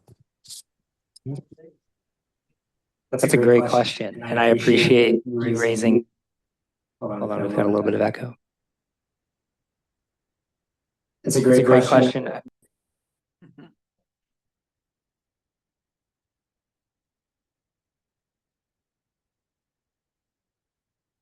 Could just follow up an email. Okay. All right. There we go. No echo. So really great question. Right now, there is a need for both, is what I would say. There is too much work to happen that needs to happen at the Salton Sea I think, for us to be concerned about, what happens in the future. We need to build more projects at the Salton Sea. We need someone to help us manage those projects. And that's where I think there's a really great symbiotic relationship between the program and the Conservancy. So that's what I'd say for now.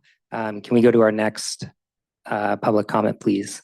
Sounds like this is the last one online. We have 4 speakers. Our next speaker is Michael Cohen. Michael, you are allowed to speak. Thanks. Can you hear me better now? Yes. Excellent. Thank you. Just quickly wanted to thank you again for standing up the committee. Great to see all the coordination between the different agencies. And thanks for pointing out that there's now a Conservancy tab on the Salton Sea program webpage. Great to see that's up. I encourage you guys to push that out. There's the Salton Sea listserv, and I think people would benefit from knowing that new tab exists. And then putting some of the information that Mario shared up on that new webpage would be great. It does note that I guess really 2 purposes for the Conservancy. One is to operate, maintain, and manage the Salton Sea program projects. And the second is to acquire, hold, and manage land and property. For the first one, I'm curious about the role of science for the Conservancy. I think, Joe, you mentioned in the beginning that science is one of the objectives. I'm curious how that's going to coordinate with the existing Salton Sea Advisory Committee that's helping to advise the program. And particularly, there's been some questions about water quality and the new projects, how some of those science members are going to inform the management of those projects moving forward. So just want to put a pin in that. And the second one, since there's so many federal and state agencies represented here, seems like this is a real opportunity to capitalize on that second part of the mission for the Conservancy, which is the, again, acquire, hold, and manage land and property, which is the Naval Test Base. So I think the counties, Imperial counties, talked about acquiring this over the past really decades. But it seems like this might be an opportunity to locate the new Conservancy headquarters, wherever that may be. So that's a location near the Salton Sea. That's an opportunity perhaps for the Army Corps or Naval Seabees or some other agency to clean up that site, and then really can make that a public site where there's ready public access, there's road access once it's cleaned up. And then there could be a headquarters building for the Conservancy for staff there, a mobilization yard, and a number of other benefits for that. So maybe just putting a pin in that for future conversations for the Conservancy on starting the process. Maybe this particular federal administration is more keen on letting go of some federal properties. Maybe that's one of the benefits. So thanks very much for listening, and great to see the Conservancy stand up and move forward. Great. Thanks so much, Mr. Cohen. Appreciate the comments on the vision for the Conservancy and opportunities. We'll make sure to take those down and work towards implementation. Are there any other public comments online? Yes, we have three more speakers. Our next speaker is Lindsay Peterman. Lindsay, you're allowed to speak. Hi, can you hear me okay? Yes, we can. Okay, great. First, thank you guys. My name is Lindsay Peterman. I'm a student at UCSD doing a research project, an environmental research project on the Salton Sea. I really love the diversity that I saw with the board members, and especially the inclusion of Indigenous stakeholders. I had two questions. One of them is, if the Hell's Kitchen lithium mining project moves forward, is there any plan in place to help protect the residents from the decline in air quality and the increase in water scarcity that's going to happen? And then also, for these restoration projects, is there any type of like traditional ecological knowledge or, Indigenous ecological knowledge that is being utilized in these restoration projects? Thank you, Ms. Peterman, for your comments. I am wondering if any members of the board want to chime in before I go. Okay, so tackling first, you mentioned the Lithium Valley specific plan. I know you're not in the room, but Supervisor Kelly from Imperial County just got up and had to go to a budget meeting. Otherwise, would want him to give first response. I will say from our state programs position, we submitted a comment letter about 2 weeks ago for the specific plan. We'd be happy to share it for anyone who's interested. Essentially what we talked about in our comment letter was that we are really midstream in the planning and implementation of not only our projects that are part of our phase 1 work at the Salton Sea, that 47 square miles of projects that are part of our phase 1, but we're also working in partnership with Salton Sea Authority, who's been doing a great job coordinating with the U.S. Army Corps of Engineers on a longer term ecosystem restoration plan. So all the kind of key point from phase 1 and this work that we're doing with the Army Corps that is beyond phase 1 is that we are going to do more projects. We are currently modeling and looking at hydrology and what we think the water needs are going to be for those projects. And once we have a better sense of what those needs are, we're going to be very upfront with what we think we need in order for these projects to function. Because we're in the middle of that process right now, that's going to be something that I think you'll hear more from us. I know some great partners are planning a Salton Sea Summit later this year, here maybe in October. I don't know if it's final yet. That could be an opportunity, maybe our end of the year meetings, or potentially even at the water board meeting next year, where we go before the board and we have our hearing. That's the type of detail that we really want to get into, so that we're looking just kind of purely at numbers, projections, and bringing all the folks who do this work together, so that we're, again, just making clear what we need from our program's perspective to make these projects work. You touched on tribal partnerships and integrating knowledge of Indigenous tribes into the work that's happening at the Salton Sea. I will just say at a very high level, we've been extremely blessed as a program to have that very close partnership with tribes around the Salton Sea. Certainly the two who have representatives and leaders before us. We've got Chair Morella's in the room here, and we've got President Coteen here as well. And our program coordinates very, very closely with not just Torres Martinez and Fort Yuma Quechan Indian tribe, but also with a number of other tribes around the Salton Sea to ensure that we have tribal monitoring and engagement, and that we're partnering on different components of our projects. I would also just note that, we as a Conservancy need to do a tribal consultation policy.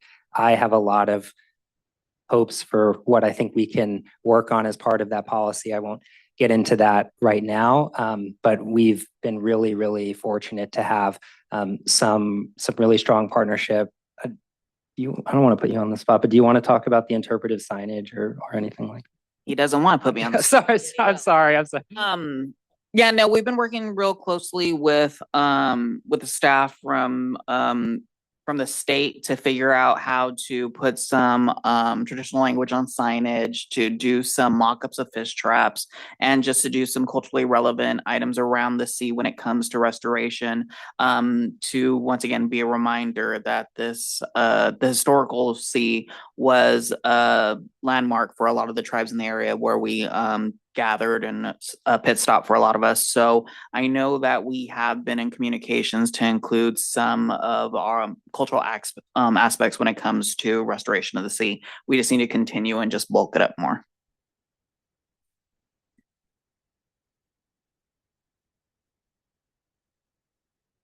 Sorry, I'm again from the Imperial Irrigation District, and I do want to address your question about Hell's Kitchen, about lithium, the water that will be available. Just from an ID perspective, I do want to tell you that we have different, we call them buckets of water, but we do have currently about 19,000 acre feet of water that is available for industrial use in the Imperial Valley. So I just want to share that with you. Thank you.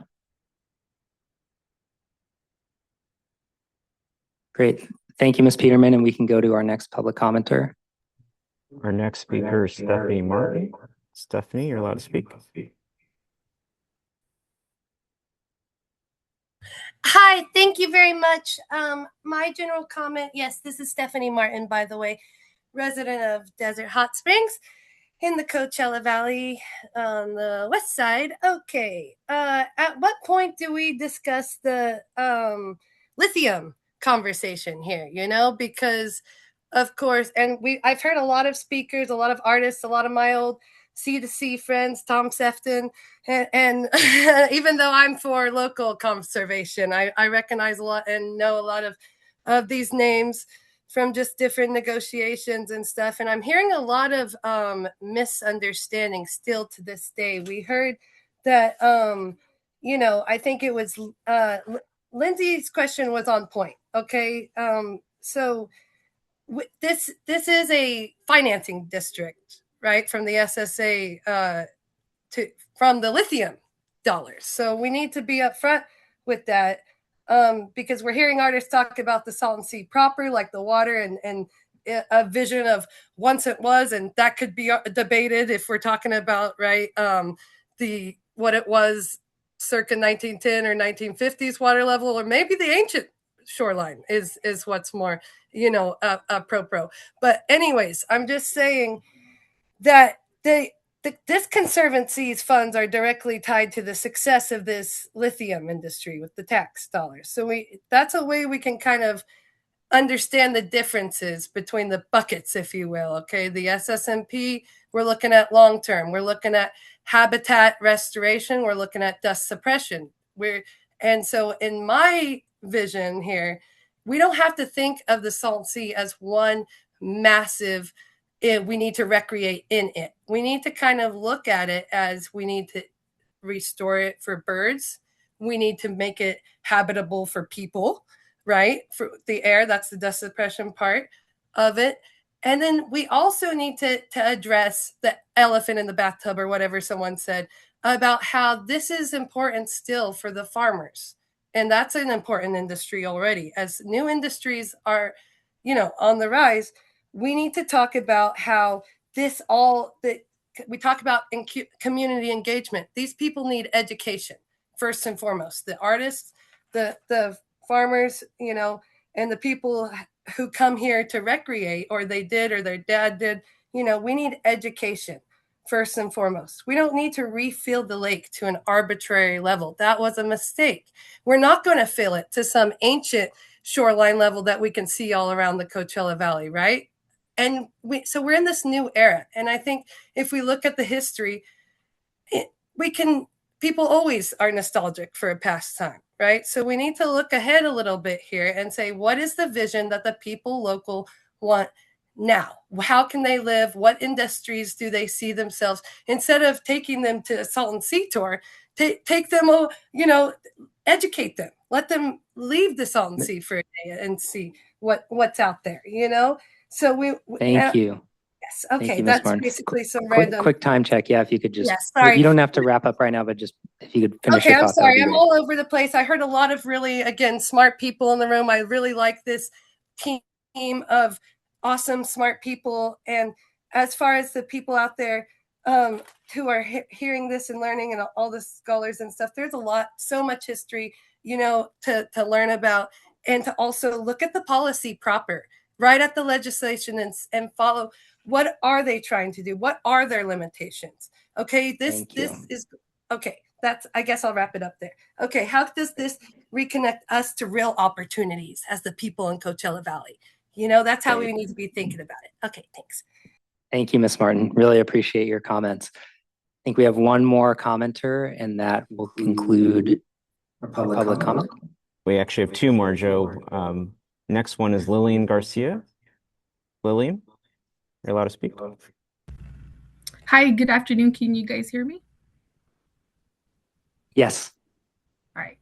Good afternoon. My name is Lillian Garcia with United for Justice. Our organization is the first to deploy 3 AQ mesh pods throughout the Salton Sea shoreline communities funded by the California Air Resources Board in October of 2024. These monitors track 5 gases and particulate matter, and the data we have collected is deeply alarming. Our readings show hydrogen sulfide levels exceeding the state standard by 4 to 6 times in the communities of Bombay Beach, Salton Sea Beach, and Calipatria. These are real exposures affecting real families, and the data makes clear that this is not an isolated or occasional problem. It is ongoing and it is dangerous.